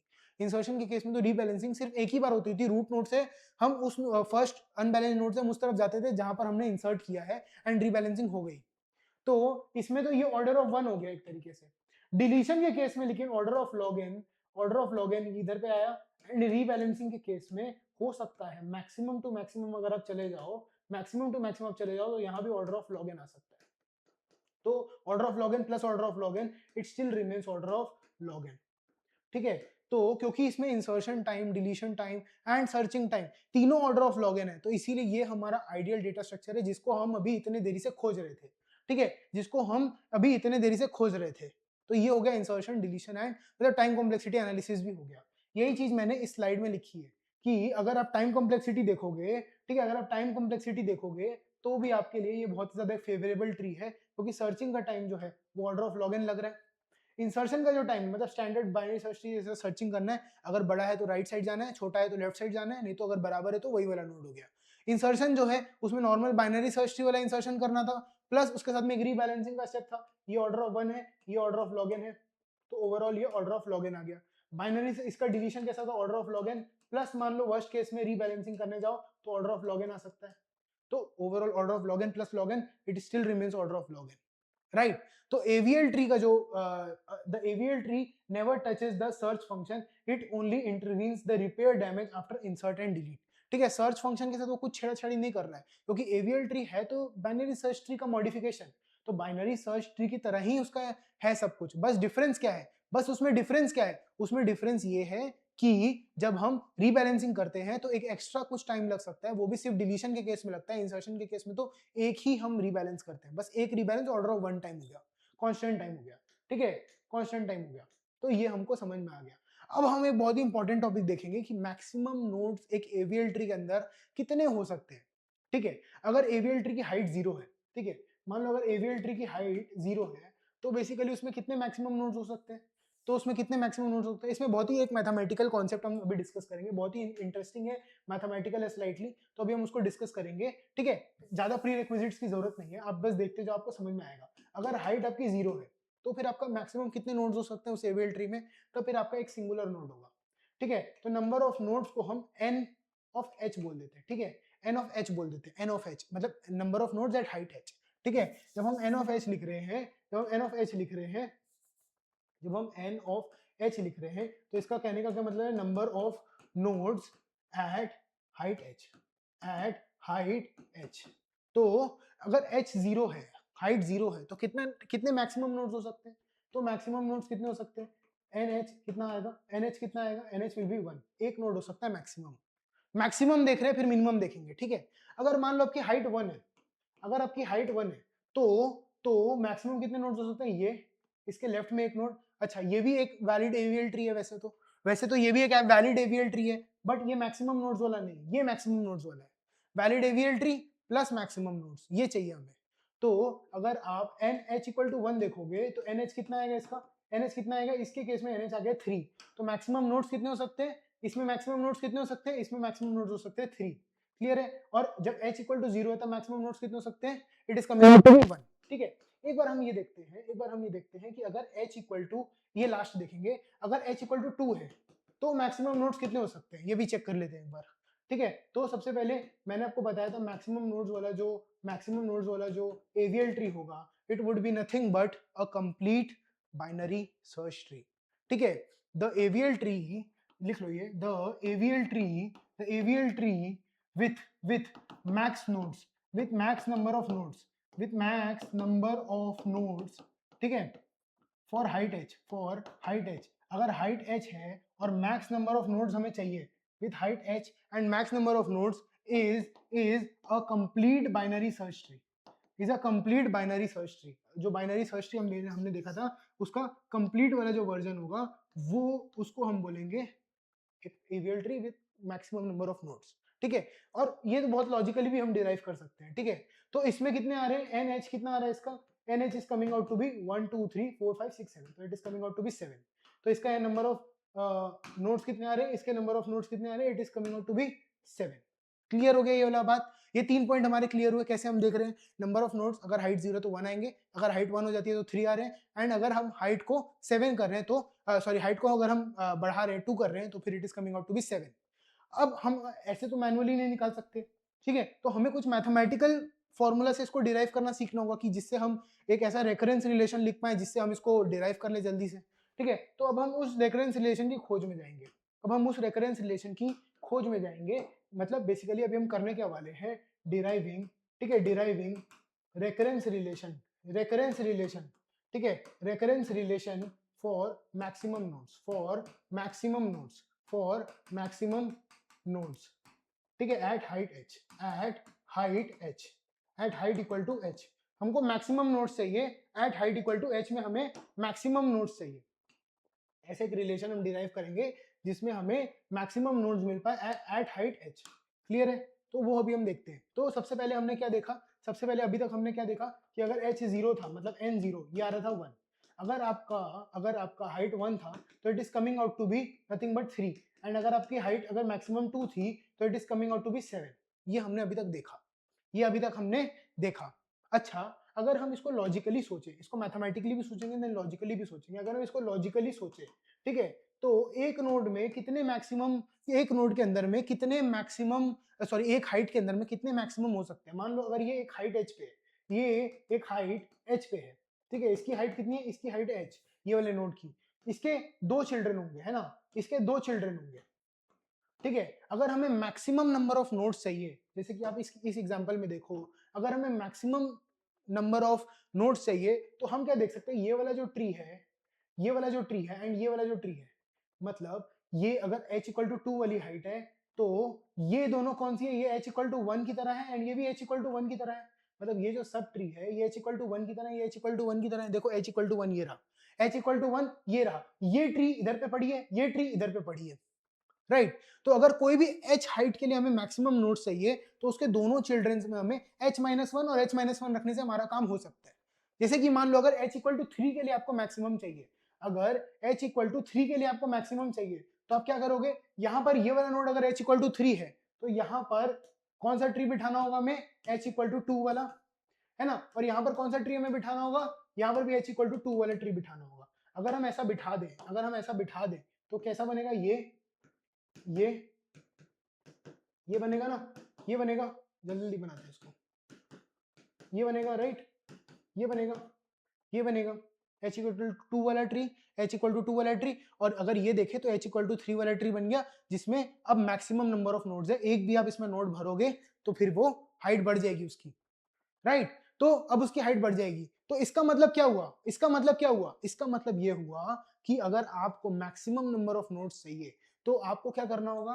आपको उस ट्री के लेफ्ट चाइल्ड में और उस ट्री के राइट चाइल्ड में h-1 करना होगा, और ये काम आपको रिकर्सिवली करना होगा। जैसे कि अगर आप ये देखो, इसकी हाइट कितनी है, इसकी हाइट है हाइट इक्वल टू 2, तो इसके जो लेफ्ट चिल्ड्रन है इसमें कौन सा ट्री है, हाइट इक्वल टू 1 वाला, इसमें कौन सा ट्री है, हाइट इक्वल टू 1 वाला। मतलब आपको हर स्टेप में ये करना होगा, आपको हर स्टेप में ये करना होगा कि अगर आपको NH चाहिए, NH चाहिए, तो आपको इधर पे कौन सा ट्री लाना होगा, NH-1 लेफ्ट में, ठीक है, ये कौन सा चाइल्ड है, ये उसका लेफ्ट चाइल्ड है ना, प्लस NH-1 ये उसका कौन सा चाइल्ड है, ये उसका राइट चाइल्ड है, ठीक है। और साथ में आपको एक और चीज लानी होगी, वो होगा जो रूट वाला नोड है ना, वो कौन सा होगा, वो होगा रूट वाला नोड, राइट। तो अगर आपको NH मतलब एट H लेवल आपको मैक्सिमम नंबर ऑफ नोड्स चाहिए, तो आपको लेफ्ट चाइल्ड में एंड राइट चाइल्ड में दोनों साइड में मैक्सिमम नंबर ऑफ नोड्स लाने के लिए जो एक लेवल कम वाले मैक्सिमम नंबर ऑफ नोड्स थे उनका यूज करके आप ला सकते हो, है ना। तो इधर पे रेकरेंस रिलेशन क्या बन गया हमारा, इधर पे हमारा रिलेशन क्या बन गया, नंबर ऑफ नोड्स अगर मैक्सिमम हम निकाल रहे हैं तो क्या हो गया, NH-1 प्लस NH-1 प्लस 1, है ना। इसको हम ऐसे भी तो लिख सकते हैं 2 इंटू NH-1 प्लस 1, ठीक है। अब मैं आपको ये वाला जो रेकरेंस रिलेशन हमने डिराइव किया है, कौन सा रेकरेंस रिलेशन है, NH, ठीक है। इसको मैं इधर पे नहीं लिख के यहाँ पर लिखूंगा, यहाँ पर लिखूंगा, राइट।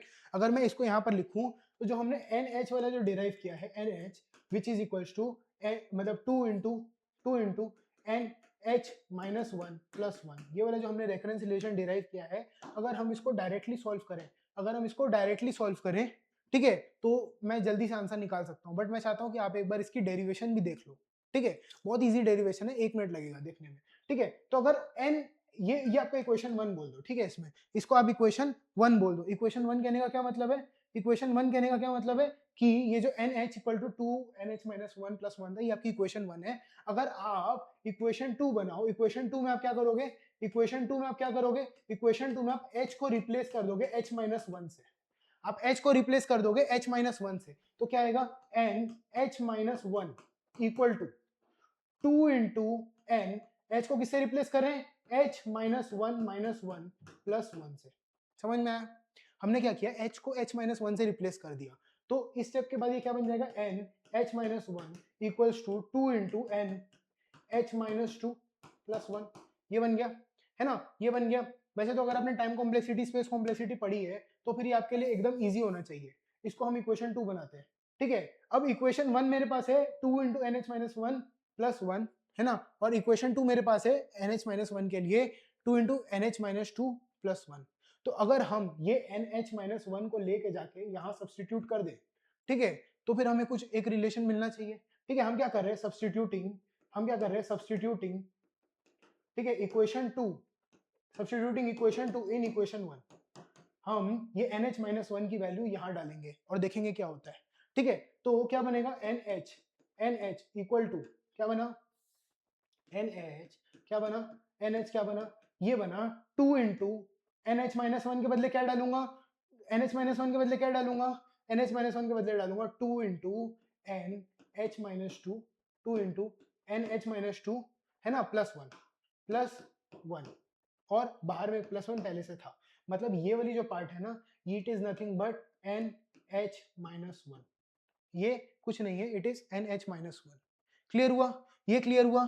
तो अगर हम इसको ऐसे देखें तो it comes out to be, ठीक है। अगर मैंने जो अभी तक किया उसमें मैंने क्या किया, NH की जो वैल्यू थी उसके अंदर मैंने क्या लिख दिया, 2 इंटू 2 ऑफ NH-2 प्लस 1, और बाहर में क्या था, प्लस 1, राइट। अभी मैं इसको इसके ब्रैकेट्स को खोलता हूँ, तो NH की वैल्यू क्या आएगी, NH की वैल्यू आएगी 2 का स्क्वायर, ये दोनों मल्टीप्लाई होकर 2 का स्क्वायर बन रहा है, N 2 का स्क्वायर N, एक सेकेंड, 2 का स्क्वायर NH-2, ठीक है, plus 2 plus 1, right, plus 2 plus 1 ऐसे ही आएगी, ठीक है। अगर मैं यही स्टेप को एक और बार रिपीट करूं एंड मैं NH-2 निकालूं, ठीक है, एंड मैं NH-2 निकालूं, तो मैं क्या करूंगा, मैं बेसिकली सब्सटीट्यूट करूंगा, ठीक है, मैं बेसिकली सब्सटीट्यूट करूंगा, सब्सटीट्यूटिंग, ठीक है, H विथ किससे सब्सटीट्यूट करूंगा, H-2 इन इक्वेशन 1, जो पीछे में इक्वेशन 1 थी उसमें जब आप H के बदले H-2 डालोगे तो क्या आना चाहिए, ये लास्ट करूंगा मैं, ठीक है, NH equals to 2 sorry it comes out to be 2n h minus 2 अगर आप निकालो, ठीक है, NH माइनस 2 अगर आप निकालो तो कितना आएगा 2n h माइनस 3 प्लस 1, ये आएगा ना। जब हमने सब्स्टिट्यूट किया पीछे वाले इक्वेशन में, हमने क्या किया, h के बदले में h माइनस 2 डाल दिया। अब हम ये जो इक्वेशन बना मेरे पास, इसको 3 बोल देते हैं। अब हम 3 नहीं, इसको हम बेसिकली 4 बोल देते हैं, इसको 3 बोल देते हैं। तो जब हम ये 4 लेके इस 3 में डालेंगे तो हमको क्या देखने को मिलेगा, हमको क्या देखने को मिलेगा, जब हम इस 4 को लेके 3 में डालेंगे तो हमको क्या देखने को मिलेगा कि NH की जो वैल्यू आएगी मेरे पास, वो क्या आएगी, वो आएगी 2 स्क्वायर जो पहले था। ये h माइनस 2 के बदले मैंने ये पूरी वैल्यू डालनी है, ठीक है। तो 2 स्क्वायर ब्रैकेट में 2 into n h minus 3 plus 1, और यहाँ पर क्या आ रही है 2 प्लस 1, राइट। तो इसको अगर हम फर्दर सॉल्व करें तो क्या बनता है NH इक्वल्स टू 2 का cube n h minus 3 plus 2 का स्क्वायर प्लस 2 प्लस 1, ऐसा बनता है कुछ, ठीक है। अगर मैं इसको जनरलाइज करूं, अगर मैं इसको जनरलाइज कर दूं, जनरलाइज कर दे रहा हूं मैं, ठीक है, जनरलाइज कर दे रहा हूं, ठीक है, जनरलाइजिंग, ठीक है, जनरलाइजिंग, अगर मैं इसको जनरलाइज कर दे रहा हूं तो NH की वैल्यू में बार बार सब्स्टिट्यूट करके कैसी बनाते जाऊंगा, मैं NH की वैल्यू बार बार सब्स्टिट्यूट करके, NH की वैल्यू जो है उसको मैं बार बार सब्स्टिट्यूट करके कैसी बनाते जा रहा हूं, 2 की पावर k, है ना, 2 की power k n h minus k plus 2 की पावर, देखो कितना आ रहा है 2 की पावर, अच्छा ये क्या है, ये है 2 की पावर 2, यहां पर जब 3 था तो यहाँ 2 की पावर 2 था, है ना। तो प्लस बेसिकली क्या होगा k माइनस 1 प्लस 2 की पावर में k माइनस 2, ऐसे चलते चलते चलते चलते प्लस 2 प्लस 1, ऐसा कुछ आ जाएगा, ऐसा कुछ आ जाएगा, राइट। तो ऐसे ऐसे चलते चलते ये कुछ आ जाएगा, ठीक है। और मेरे पास बेस कंडीशन क्या थी, मेरे को पता है कि बेस कंडीशन, मेरे पास 2 बेस कंडीशन है। बेस कंडीशन क्या है, बेस कंडीशन मतलब जहां मैं रुक सकता हूँ, कि जो जहां मेरे को आंसर पता है, ये क्वेश्चन इतना छोटा हो जाएगा बेस कंडीशन में कि मेरे को आंसर ही पता होगा उसका। तो वो बेस कंडीशन मेरे पास क्या थी, वो बेस कंडीशन मेरे पास थी कि n ऑफ 0 जो होता था वो 1 होता था, n ऑफ 0 जो होता था वो 1 होता था, ठीक है। हाँ, अब ये भी बोल सकते हो कि जो n ऑफ 1 होता था वो 3 होता था, दोनों चलेंगे, दोनों में से आप कोई भी यूज कर लो। मैं ऊपर वाला यूज कर लेता हूँ n ऑफ 0 इक्वल टू 1 वाला, कि n ऑफ 0 जो होगा वो 1 होगा। तो इसको मेरे को बेसिकली क्या करना है, n ऑफ 0 बनाना है, ठीक है। तो मतलब h माइनस k को मेरे को बेसिकली क्या करना है, 0 करना है। तो h को इक्वल टू k करना पड़ेगा, h को इक्वल टू k करना पड़ेगा। अगर मेरे को h माइनस 0 को, अगर मेरे को if we need to reach the base condition, तो बेस कंडीशन कब आएगी, बेस कंडीशन कब आएगी, बेस कंडीशन तब आएगी जब h minus k equal to 0 हो जाए।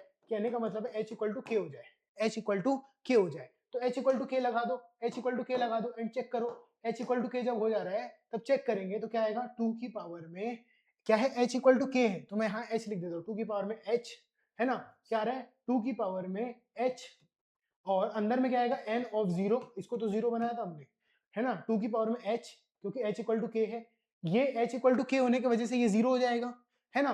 प्लस प्लस यहाँ पर क्या है, h इक्वल टू k है, तो मैं सबको h के टर्म्स में लिख रहा हूँ, 2 की पावर में h माइनस 1 प्लस 2 की पावर में h माइनस 2 प्लस 2 की पावर में h माइनस 3, ऐसे करते करते करते करते करते करते 2 की पावर में 1 और प्लस 1, ये आ गया मेरे पास, ये आ गया। अब n0 की वैल्यू मुझे पता थी, है ना, ये पूरे किस चीज का फॉर्मूला है, ये पूरा NH का फॉर्मूला है। अब n ऑफ 0 की वैल्यू मुझे पता थी, n ऑफ 0 की वैल्यू कितनी थी 1, तो मैं उसको भी डाल देता हूँ। तो कितना आ गया 2 की पावर h प्लस 2 की पावर h माइनस 1, इसके बदले मैंने 1 डाल दिया जब, तो ये 2 की पावर h इंटू 1 2 की पावर h बन गया, है ना। तो इधर बन गया 2 की पावर h माइनस 2, ऐसे चलते चलते चलते चलते 2 की पावर 1 प्लस फाइनली 1, ये आ गया, है ना। ये क्या आया, ये NH आया, है ना, ये NH आया। बेसिकली NH क्या है, बेसिकली NH क्या है, बेसिकली अगर मैं इसको ऐसे लिखूं तो NH क्या है, NH is nothing but, NH is nothing but एक GP है NH, NH कुछ नहीं है, NH क्या है, एक GP है विच इज 2 की पावर में k, मतलब ऐसे नहीं, h के टर्म्स में लिखा था, तो 2 की पावर में h प्लस 2 की पावर में h माइनस 1 प्लस 2 की पावर में h माइनस 2 प्लस, ऐसे चलते चलते चलते चलते चलते चलते 2 की पावर में 1 प्लस 2 की पावर में 0, ये है NH, ये है NH, है ना, ये है NH। जो NH है उसका पूरा एक्सपेंशन ये है।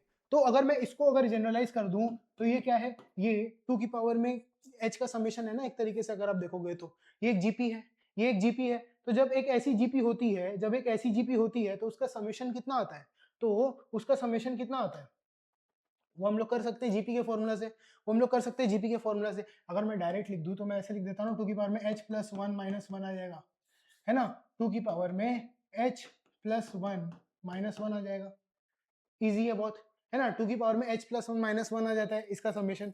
ठीक है, अगर ये वाले में भी प्रॉब्लम है तो नॉर्मल जीपी के फॉर्मूला को लगाना, वहां पर आ जाएगा, है ना। जैसे कि अगर मान लो इधर पे अगर जीपी का फॉर्मूला है, using formula of GP, using GP formula जो एपी जीपी में हमने पढ़ा था, उसका अगर हम फॉर्मूला लगा दें तो ए की वैल्यू क्या है, फर्स्ट टर्म क्या है, फर्स्ट टर्म है टू की पावर जीरो, है ना, फर्स्ट टर्म क्या है टू की पावर जीरो, तो टू की power zero which is equal to one, है ना। रेशियो क्या है, सब में हम लोग टू से मल्टीप्लाई करें, टू की पावर वन होगा, फिर टू की पावर टू होगा, फिर टू की पावर थ्री होगा, तो रेशियो होगा टू की पावर बेसिकली टू, है ना, टू होगा रेशियो, हर बार टू से हम मल्टीप्लाई करते जा रहे हैं। तो जीपी का फॉर्मूला कहता है a r n minus one divided by r minus one, यही होता है ना, यही होता है। तो नंबर ऑफ टर्म्स कितने होंगे, नंबर ऑफ टर्म्स कितने होंगे, तो एच, अब आप सोचोगे एच होंगे टर्म्स, नहीं एच प्लस वन होंगे क्योंकि जीरो से स्टार्ट है ना। तो ये हो गया फर्स्ट टर्म, है ना, ये हो गया सेकेंड टर्म, ये हो गया थर्ड टर्म, वैसे ही करते करते कितने टर्म्स हो गए हमारे पास, ये हो गए h प्लस वन टर्म्स, ये हो गए h प्लस वन टर्म्स। तो नंबर ऑफ टर्म्स कितने आ गए हमारे पास, it is coming out to be h plus one, number of terms हमारे पास आ गए h प्लस वन टर्म्स। तो अगर मैं जीपी का फॉर्मूला लगा दूं नॉर्मल, तो फिर क्या आंसर आना चाहिए, तो फिर क्या आंसर आना चाहिए, it is coming out to be a which is one, है ना। आर रेशियो की पावर में n, मतलब टू की पावर में h plus one minus one divided by two minus one, तो इसका आंसर कितना आ गया, टू की पावर में h plus one minus one. इतने नोड्स होंगे, इतने नोड्स होंगे एट हाइट h, इतने नोड्स होंगे एट हाइट h, इतने नोड्स होंगे एट हाइट h। तो number of nodes at height h, maximum nodes अभी हम निकाल रहे थे, तो number of nodes at height h, maximum number of nodes अगर हम निकाल रहे हैं तो कितने आते हैं, तो कितने आते हैं, it is coming out to be two की पावर में h plus one minus one. ये इसका एक शॉर्ट फॉर्मूला भी आप बोल सकते हो, इसका हमने पूरा डेरिवेशन किया। अगर आपको डेरिवेशन के थ्रू याद रखना है तो आप वैसे याद रख लो, अगर डायरेक्ट फॉर्मूला याद रखना है तो आप वैसे याद रख लो। अब हम इसको एक बार चेक कर लेते हैं, जो हमने लगाया क्या हमने वो सही लगाया, क्या हमने वो सही से डिराइव किया है या नहीं। अगर हम इसको इसी में चेक कर ले, ठीक है, h इक्वल टू थ्री में चेक कर ले, तो अभी हमने क्या निकाला था फॉर्मूला n ऑफ h के लिए, n ऑफ h के लिए क्या फॉर्मूला निकाला था, टू की power h plus one minus one, right. तो टू की पावर में h plus one minus one, इधर पे h कितना है, इधर पे मेरे को क्या निकालना है, इधर पे मेरे को n ऑफ थ्री निकालना है, n ऑफ थ्री अगर मेरे को निकालना है तो it is coming out to be two की पावर में three plus one which is four minus one, तो टू की पावर में फोर इज सिक्सटीन, तो sixteen minus one comes out to be fifteen. ये आया फॉर्मूला से, मैनुअली चेक करो, मैनुअली चेक करो, one two three four five six seven eight nine ten eleven twelve thirteen fourteen fifteen, तो 15 notes आ गए, है ना। तो अगर आप फॉर्मूला से कर रहे हो तो भी 15 आएंगे, और अगर आप डायरेक्ट कर रहे हो तो भी 15 आएंगे, राइट, तो भी 15 ही आएंगे। तो इससे हमें समझ में आया, तो फिर इससे हमने कंक्लूजन क्या निकाला, तो फिर इससे हमने कंक्लूजन क्या निकाल सकते हैं, ये वाली जो पूरी डेरिवेशन थी, इससे हमने कंक्लूजन क्या निकाल लिया, इससे हमने ये कंक्लूजन निकाल लिया कि मैक्सिमम नंबर ऑफ नोड्स अगर आपको चाहिए एट हाइट h, तो it comes out with this formula which is two की पावर में h plus one minus one. यहाँ पर कुछ पॉइंट्स लिखे हुए हैं, ठीक है, मतलब यही डेरिवेशन यहाँ पर दी हुई है, इसको भी आप देख सकते हो। अभी मैंने वैसे पूरी डेरिवेशन डिटेल्स में करा दी, यहाँ पर एक नोट्स के फॉर्म में आपको दे दी मैंने, ठीक है। तो ये तो निकाल दिया हमने मैक्सिमम नोट्स के लिए, ये तो हमने निकाल दिया मैक्सिमम नोट्स के लिए। अगर हम आपसे बोले कि हमें मिनिमम नोट्स चाहिए एवीएल ट्री के, मिनिमम नोट्स चाहिए एट एनी हाइट h, मेरे को मिनिमम नंबर ऑफ नोट्स कितने मिल सकते हैं एवीएल ट्री के अंदर में एट हाइट h, मेरे को मिनिमम नंबर ऑफ नोट्स कितने मिल सकते हैं। तो उसके लिए अगर मैं आपको सबसे पहले h इक्वल टू जीरो के बारे में बताऊं, h इक्वल टू जीरो के बारे में बताऊं, ठीक है, तो अभी NH क्या है, अभी NH क्या है, अभी इसको स्मॉल n ले लेते हैं, चलो इसको स्मॉल n ऑफ h ले लेते हैं। तो ये क्या है, minimum number of nodes, minimum number of nodes, ठीक है, at height h, at height h।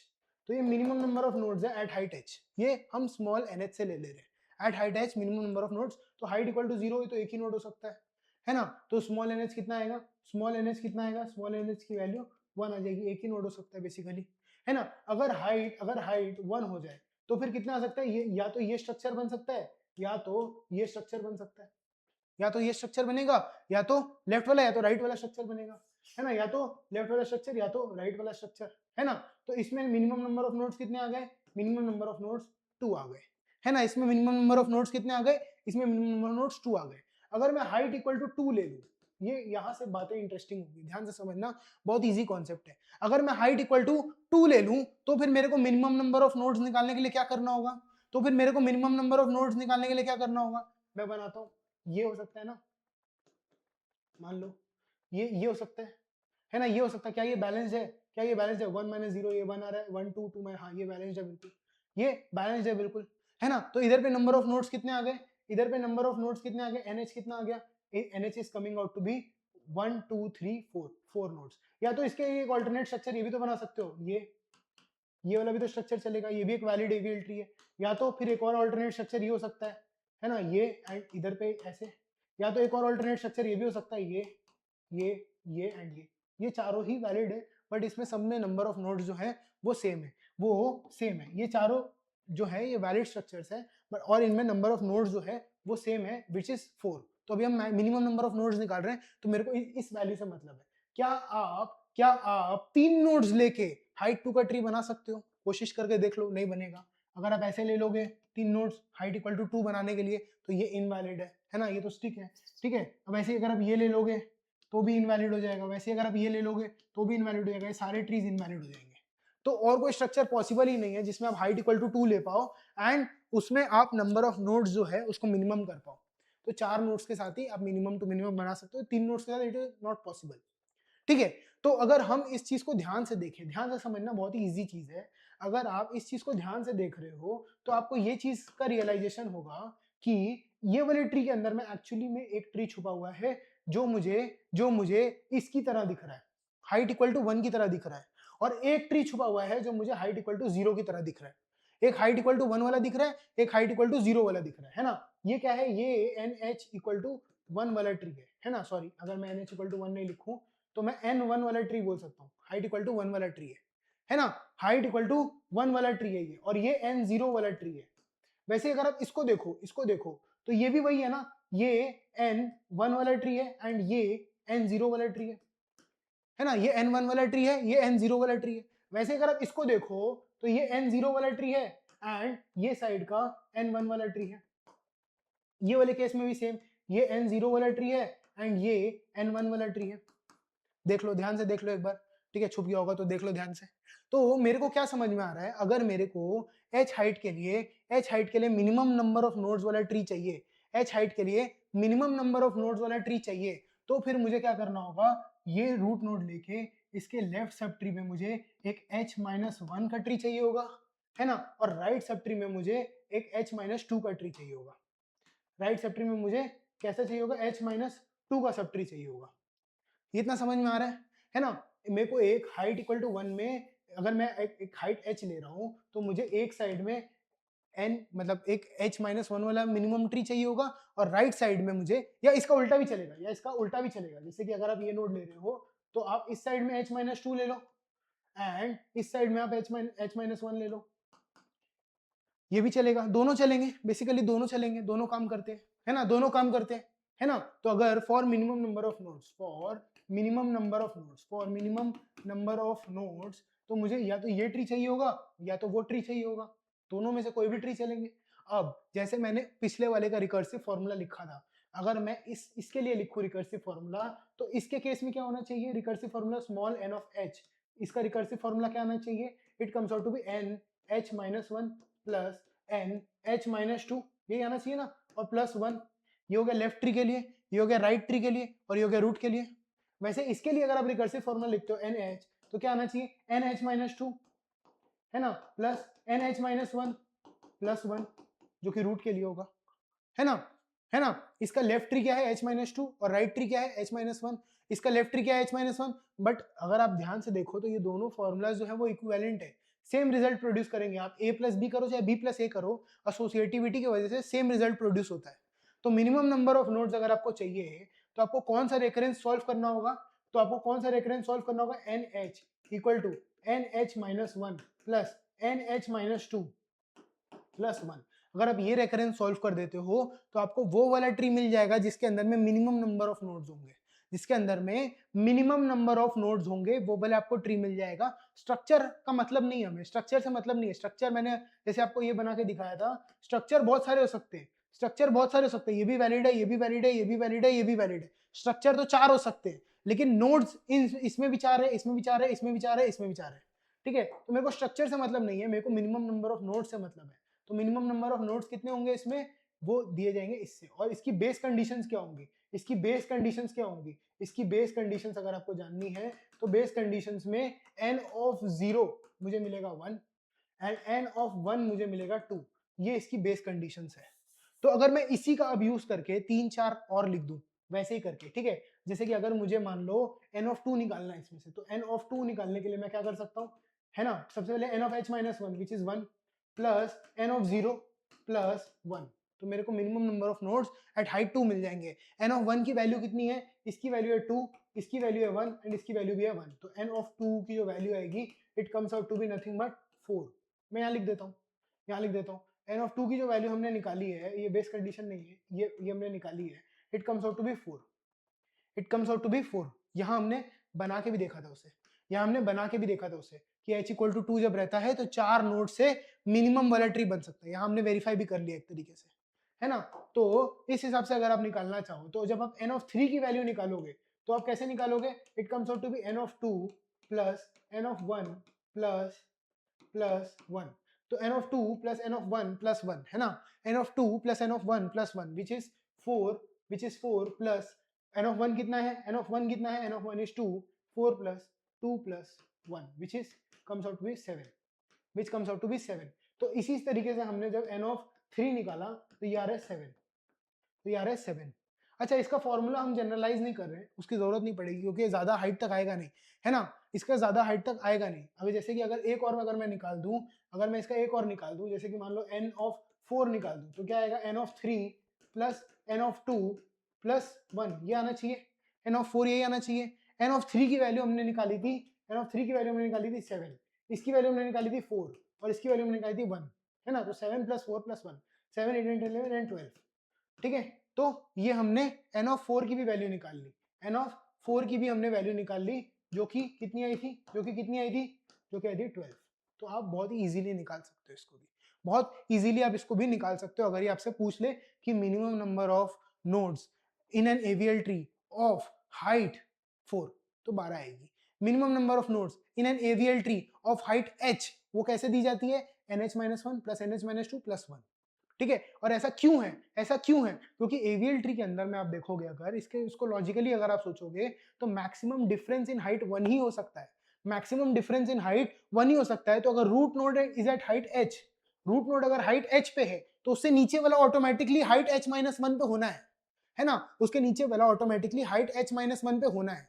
अब मैं बोल रहा हूं h-1 से और एक कम होना वैलिड है, अगर दो कम हो जाए तो फिर बैलेंस करनी पड़ती है। तो एक कम होना अगर वैलिड है तो मैं इसको h-1 बोल देता हूं, इसको h-2 बोल देता हूं, है ना, h-1 h-2। तो ये वाला कितना आएगा, ये वाला 1 आएगा, 1 या -1 डिपेंड करता है कौन सा हैवी है, लेफ्ट वाला हैवी है या राइट वाला हैवी है, उस पर डिपेंड करेगा 1 या -1 आता है। तो वो वैलिड है, उससे ज्यादा कुछ वैलिड नहीं है, 2 या -2 वैलिड नहीं है, राइट। तो ये हमने समझ लिया। तो अगर हम इसका एक छोटा सा कंक्लूजन ड्रॉ करें before moving to the next concept, अगर हम इसका एक कंक्लूजन ड्रॉ करें तो फिर हम ये बोल सकते हैं कि मिनिमम नंबर ऑफ नोड्स जो होते हैं वो एक तरीके से फिबोनाची सीरीज को फिबोनाची रेकरेंस की तरह होते हैं। फिबोनाची रेकरेंस अगर हमने पढ़ा है तो वो एक तरीके से फिबोनाची रेकरेंस को ही रिप्रेजेंट करते हैं, ठीक है। तो फिबोनाची रेकरेंस था, वो भी तो यही बोलता था ना, फिबोनाची रेकरेंस भी तो यही बोलता था कि जो एक x होगा वो पीछे के दो का समेशन होगा, बट वो एक्जैक्टली फिबोनाची नहीं है, उसमें हम +1 भी कर रहे हैं, वो अलग बात है, बट स्टिल वो फिबोनाची रेकरेंस की तरह सिमिलर है ना। फिबोनाची रेफरेंस क्या बोलता था, फिबोनाची रेकरेंस क्या बोलता था कि जो h वाला जो होता है इट इज, फिबोनाची रेकरेंस बोलता है कि जो h वाला होता है node it is n-1 plus n-2, ठीक है। यहां पर हमने एक एडिशनल +1 किया है जो कि रूट नोड को सिग्निफाई करता है, जो कि रूट नोड को सिग्निफाई करता है, इसीलिए वहां पर एक एडिशनल +1 है, वरना ये सिमिलर टू फिबोनाची सीरीज था, वरना ये सिमिलर टू फिबोनाची सीरीज था, ठीक है। तो इधर पे एक बहुत अच्छा पॉइंट लिखा है कि अगर आप स्पार्सिएस्ट ऑफ, मतलब स्पार्सिएस्ट मतलब सबसे स्पार्स एवीएल ट्री भी ले रहे हो, अगर आप सबसे स्पार्स एवीएल ट्री भी ले रहे हो, ठीक है, तो जो काउंट है वो एक्सपोनेंशियली ग्रो करेगा जब आप हाइट से जाओगे। इसीलिए मैथमेटिकली जो बाउंड है वो log n के लिए फोर्स हो जाता है, एक तरीके से वो मैथमेटिकली log n के लिए फोर्स हो जाता है। मतलब अगर आप मैक्सिमम भी ले लो, एकदम गंदे से गंदा एवीएल ट्री भी ले लो, तो भी उसमें जो हाइट होती है it should be order of log n, मतलब एग्जैक्टली log n नहीं, but order of log n, order of log n होनी चाहिए, राइट। तो ये हमने दो तीन चीजें देख ली। अब हम एक बहुत ही एक इंपॉर्टेंट छोटा सा टॉपिक है बट बहुत ही इंपॉर्टेंट टॉपिक है, वो एक क्वेश्चन की तरह आप इसको ले सकते हो, ठीक है, वो आप उसको एक क्वेश्चन की तरह ले सकते हो कि how many minimal AVL trees, अभी हमने देखा था ना, how many minimal AVL trees, how many minimal AVL trees, ठीक है, are possible, how many minimal AVL trees are possible. Minimal AVL trees कहने का मतलब क्या है?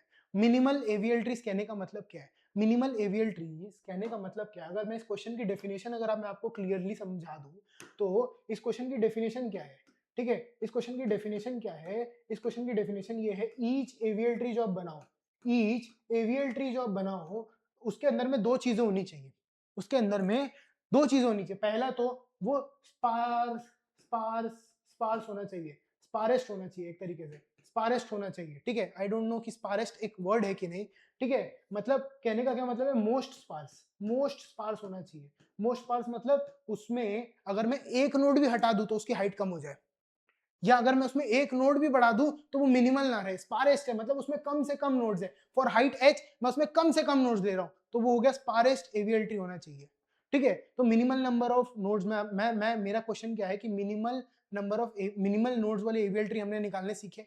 मेरे को जानना है कि ऐसे कितने एवियल ट्री हो सकते हैं जो मिनिमल है, ऐसे कितने एवियल ट्री हो सकते हैं जो मिनिमल है। जैसे कि अगर हमने ये वाला जो एग्जांपल देखा था, हमने जो ये वाला एग्जांपल देखा था, उसमें हमने क्या देखा था कि हाइट इक्वल टू 2k, ऐसे कितने एवियल ट्री हो सकते हैं? 4 एवियल ट्री हो सकते हैं। 4 अलग अलग स्ट्रक्चर्स हमने देख लिए थे, 4 अलग अलग स्ट्रक्चर्स हमने देख लिए थे, राइट। तो वैसे ही मैं जानना चाहता हूं, वैसे ही मैं ये जानना चाहता हूं कि ऐसे मिनिमल एवियल ट्रीज कितने हो सकते हैं।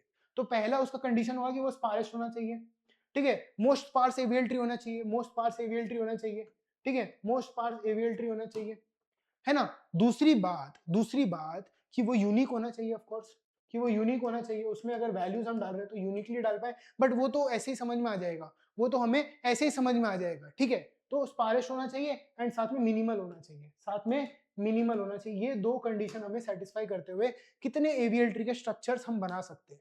अब अगर आप देखोगे हाइट इक्वल टू 0 के लिए अगर मैं निकालू, ठीक है, अगर मैं हाइट इक्वल टू 0 के लिए निकालू, ठीक है, तो स्ट्रक्चर्स ऑफ एवियल ट्री में अगर मैं हाइट 0 के लिए निकालू तो फिर कितने एवियल ट्री ऐसे हो सकते हैं? बस एक ही नोड हो सकता है ना, है ना, एक ही नोड हो सकता है। चलो हम इसको नेक्स्ट पेज में कर लेते हैं।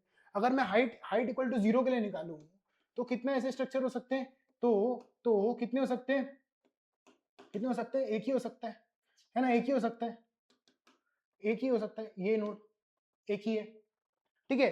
अगर मैं हाइट इक्वल टू 1 के लिए निकाल दूं तो क्या हो सकता है? तो एक ये हो सकता है एंड एक ये हो सकता है, तो दो ऐसे ट्रीज हो सकते हैं, तो दो ऐसे ट्रीज हो सकते हैं, दो ऐसे ट्रीज हो सकते हैं, है ना, दो ऐसे ट्रीज हो सकते हैं जो कि हाइट इक्वल टू 2 के लिए मुझे दे रहे हैं। ऐसे कितने ट्रीज हो सकते हैं? दो ट्री, एक ये ट्री और एक ये ट्री, ऐसे दो ट्री हो सकते हैं किसके लिए? हाइट इक्वल टू 1 के लिए। ऐसे दो ट्रीज हम बना सकते हैं जो कि मिनिमल है। अच्छा, क्या आप ये वाला ट्री ले सकते हो? क्या आप ये वाला ट्री ले सकते हो? We don't count this tree, no. इसका रीजन क्या है? इसका रीजन क्या है? रीजन क्या है इसका? रीजन क्या है? Reason to not include this, इसका रीजन है this this is not a minimal tree, this is not a minimal tree। ये मिनिमल नहीं है, ये मिनिमल नहीं है, ये मिनिमल ट्री ही नहीं है। जब ये मिनिमल ट्री ही नहीं है तो फिर इसको क्यों लेंगे? हम तो मिनिमल ट्रीज गिन रहे हैं। हमारी प्रॉब्लम स्टेटमेंट क्या है? हमारी प्रॉब्लम है how many minimal AVL trees are possible. तो मिनिमल गिन रहे हैं ना, तो इसको नहीं लेंगे हम, क्योंकि इसमें कंडीशन है ना, पहले तो स्पारेस्ट होना चाहिए, दूसरी बात है मिनिमल होना चाहिए। तो स्पार तो हमने देख लिया, मिनिमल वाला नहीं है ये, तो इसको नहीं लेंगे। तो एनएच मतलब जो हाइट इक्वल टू 1 होगी तो उसकी वैल्यू कितनी आ गई? तो उसकी वैल्यू 2 आ गई। तो हमने दो बेस कंडीशन जैसे हम हर बार लिख रहे हैं, 0 वाली में 1 आ गया एंड जब 1 हुई तो उसकी हाइट कितनी आ गई? 2 आ गई, है ना। मैक्सिमम सॉरी हाइट तो 1 है तो maximum number of AVL trees 2 आ गए। अब मैं देखता हूं कि जब मैंने हाइट को 2 रखा तो मैं कर क्या रहा हूं? जब मैं हाइट को इक्वल टू 2 रख रहा हूं तो मैंने उधर पे बनाया था पीछे में, फिर से बनाऊंगा एक बार, ठीक है।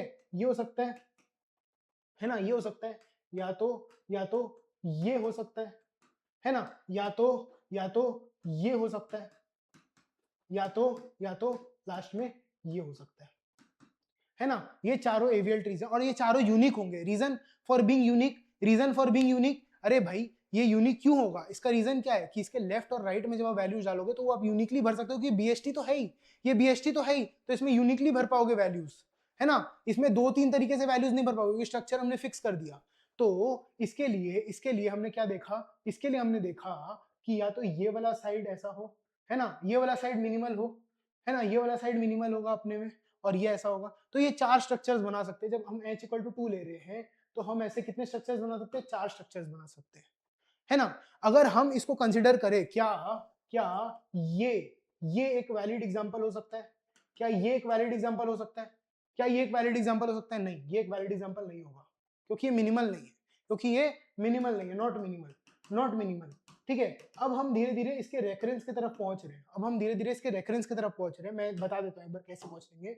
ये देखो, ये जो है ना, ये जो है, ये खुद में एक मिनिमल ट्री है, ये खुद में एक मिनिमल ट्री है ऑफ हाइट 1, ये n1 है ना, और ये क्या है, ये n0 है, ये n0 है ना। वैसे ही ये n1 है एंड ये n0 है ना। वैसे ही इसके केस में भी ये क्या है, n0, एंड ये क्या है, ये क्या है, ये है n1। वैसे ही ये वाले में भी ये n0 and this is n1, right. वैसे ही इसके केस में भी ये है। ठीक है, अगर मैं इसका एक जनरल तरीका बनाना चाहूँ तो अगर ये नोड है तो इसके लेफ्ट साइड में अगर मैं एक ट्री बनाऊं और इसके राइट साइड में मैं अगर ट्री बनाऊं तो दो पॉसिबल स्ट्रक्चर्स मेरे दिमाग में आ सकते हैं, दो पॉसिबल स्ट्रक्चर्स मेरे दिमाग में आ सकते हैं जो कि वैलिड होंगे। पहले हो सकता है कि ये h-1 हो, है ना, और दूसरा हो सकता है ये h-2 हो, क्योंकि मिनिमल है तो मिनिमल वाली कंडीशन तो मुझे सेटिस्फाई करनी होगी। तो ये h-1 ये h-2, या तो दूसरे केस में ऐसा भी तो हो सकता है ना कि ये वाली जो हाइट हो, ये वाली जो हाइट हो ये h-2 हो, और ये वाली जो हाइट हो ये h-1 हो। ये भी पॉसिबल है, ये भी पॉसिबल है ना, मिनिमल वाले में ये भी पॉसिबल है, राइट, ये वाले भी पॉसिबल है। तो अगर हम इन दोनों केसेस को मिला दें, अगर हम इन दोनों केसेस को मिला दें, अगर हम इन दोनों केसेस को मिला दें तो जो भी आंसर आएगा वो NH के लिए क्या करना होगा, मुझे 2 इंटू करना होगा। क्यों, अगर हम दोनों केसेस को एक ही को गिनेंगे और फिर दोनों में सिमिलर कर देंगे, मतलब समझ लो अगर इसमें एक्स ट्रीज आते हैं तो इसमें भी तो एक्स ट्रीज ही आएंगे, है ना। अगर जैसे कि अगर ये वाले एग्जांपल से हम समझे, ठीक है, अगर हम देखें लेफ्ट साइड में 1 एंड राइट साइड में 0, ऐसे दो ट्रीज आए मेरे पास, ऐसे दो ट्रीज आए, तो उसके उल्टे वाले भी तो दो ट्रीज आए ना। तो सिमेट्रिसिटी की प्रॉपर्टी लगा के, सिमेट्रिसिटी की प्रॉपर्टी लगा के, सिमेट्रिसिटी की प्रॉपर्टी लगा के हम क्या करेंगे, इसको गिनेंगे और फिर 2 से मल्टीप्लाई कर देंगे, है ना। वैसे ही हम क्या करेंगे, इस स्ट्रक्चर को गिन लेंगे और इसको 2 से मल्टीप्लाई कर देंगे तो इसके भी आ जाएंगे। तो 2 इंटू कुछ आएगा, ठीक है, 2 इंटू कुछ आएगा। अब वो कुछ क्या होगा ये हमें सोचना है, ठीक है, अब ये हमें सोचना है। अगर ये हमें सोचना है तो हमें ये समझना होगा कि अगर h-1 के मान लो p स्ट्रक्चर्स पॉसिबल है और h-2 के q स्ट्रक्चर्स पॉसिबल है, तो ऐसे टाइप के कितने ट्रीज पॉसिबल हो जाएंगे, ऐसे टाइप के p into q trees possible हो जाएंगे। ठीक है, ये बहुत ही बेसिक मैथ्स की तरह है। जैसे कि मान लो अगर ये वाला, अगर ऐसे ऐसे ऐसे दो स्ट्रक्चर्स पॉसिबल थे, ऐसे दो स्ट्रक्चर्स पॉसिबल थे एंड राइट साइड में हमारे पास एक एक स्ट्रक्चर ऐसा था, है ना। मतलब क्या मैं कह रहा हूं कि n1 के टोटल कितने स्ट्रक्चर्स थे, दो थे। n1 के टोटल में कितने स्ट्रक्चर्स थे, दो थे, एंड n0 के टोटल में कितने स्ट्रक्चर्स थे, एक ही स्ट्रक्चर था। तो इन दोनों के टोटल कितने स्ट्रक्चर्स आएंगे, इन दोनों के टोटल कितने अरेंजमेंट्स आएंगे, वो होगा 2 इंटू 1। मतलब बेसिकली कहना क्या चाहता हूँ, अगर मान लो ये एक अरेंजमेंट है लेफ्ट में तो इसके कॉरिस्पॉन्डिंग राइट में ही अरेंजमेंट हो सकता है। वैसे अगर ये एक अरेंजमेंट है तो इसके कॉरिस्पॉन्डिंग में राइट में एक अरेंजमेंट हो सकता है। मान लो यहाँ अगर टोटल 3 अरेंजमेंट्स होते, कोई भी 3 अरेंजमेंट्स होते और यहाँ अगर 2 अरेंजमेंट्स होते तो क्या होता, ये इसके कॉरिस्पॉन्डिंग होता, ये इसके कॉरिस्पॉन्डिंग होता, ये इसके होता, ये इसके होता, ये इसके होता, ये इसके होता। तो टोटल कितने होते, P इंटू क्यू अरेंजमेंट्स हो पाते, P इंटू क्यू अरेंजमेंट्स ऐसे हो पाते। तो अगर हम इस थिंकिंग का यूज करें, इस थिंकिंग का यूज करें और इसको जनरलाइज करने की कोशिश करें तो NH की जो एक्चुअल वैल्यू आएगी, it comes out to be NH-1 into NH-2 into 2, या फिर रेकरेंस अगर लिखे तो NH equals to 2 into NH-1 into NH-2। ये आ गई इसकी रेकरेंस, ये आ गई इसकी रेकरेंस। ठीक है, अब इसका यूज करके आप कोई भी ट्री निकाल सकते हो, अब इसका यूज करके आप कोई भी ट्री बेसिकली निकाल सकते हो, आप कोई भी ट्री निकाल सकते हो, है ना, कोई भी ट्री आप निकाल सकते हो। क्लियर है ये बात, ठीक है। अगर हम एक दो ट्रीज निकाल के भी देख ले, अगर हम एक दो ट्रीज निकाल के भी देख ले कि NH की जो वैल्यू आई थी वो कितनी आई थी, 2 NH-1 NH-2। अगर ये हम इस रेफरेंस का यूज करके अगर मान लो N3 निकालें, अच्छा बेस कंडीशंस क्या थी इसकी बेस कंडीशंस क्या थी, इसकी बेस कंडीशंस क्या थी, इसकी बेस कंडीशंस बहुत सिंपल थी कि n ऑफ 0 जो था वो 1 था एंड n ऑफ 1 जो था it comes out to be 2, है ना। 2 क्यों, क्योंकि एक ये वाला स्ट्रक्चर एंड एक ये वाला स्ट्रक्चर, और इसके में तो एक ही था, एक ही स्ट्रक्चर था, है ना। तो इसके हिसाब से अगर आप n3 निकालने जाओ, अगर आप n3 निकालने जाओ तो कितना आना चाहिए, 2 इंटू, है ना, n अच्छा सॉरी n2 नहीं, अगर मैं पहले n2 निकाल लूं, अगर मैं पहले n2 निकाल लूं तो कितना आएगा, 2 इंटू n1 इंटू n0, ये आना चाहिए, है ना, which is 2 into 1, 2 into 1 which is comes out to be 4, which comes out to be 4। तो कहने का क्या मतलब है कि n2 की वैल्यू 4 आई थी, अभी हमने पीछे बना के भी देखा था, यहाँ पर ये वाला था, है ना, मतलब टोटल 4 स्ट्रक्चर थे, पीछे में बना हुआ है, आप देख सकते हो पीछे में, ठीक है। वैसे अगर n3 आप निकालने जाओ तो क्या आएगा, 2 इंटू n1, ये आएगा n1, तो ये कितना आ गया, 2 इंटू 4 इंटू 1, है ना, 2 into 4 into sorry 2 into 4 into 2 आएगा, n1 कितने 2 है, तो कितना हो गया ये 2 इंटू 4 इंटू 2 विच इज 2 की पावर में, सॉरी ऐसा नहीं लिखते ना, 4 टू 8 8 टू 16 हो गया, 16 हो गया, तो n3 की वैल्यू कितनी आ जाएगी, 16 आ जाएगी। आप इसको ऐसे ही करके सारे के सारे स्ट्रक्चर्स जितने भी हैं आप उसको निकाल सकते हो, तो जनरल फॉर्मूला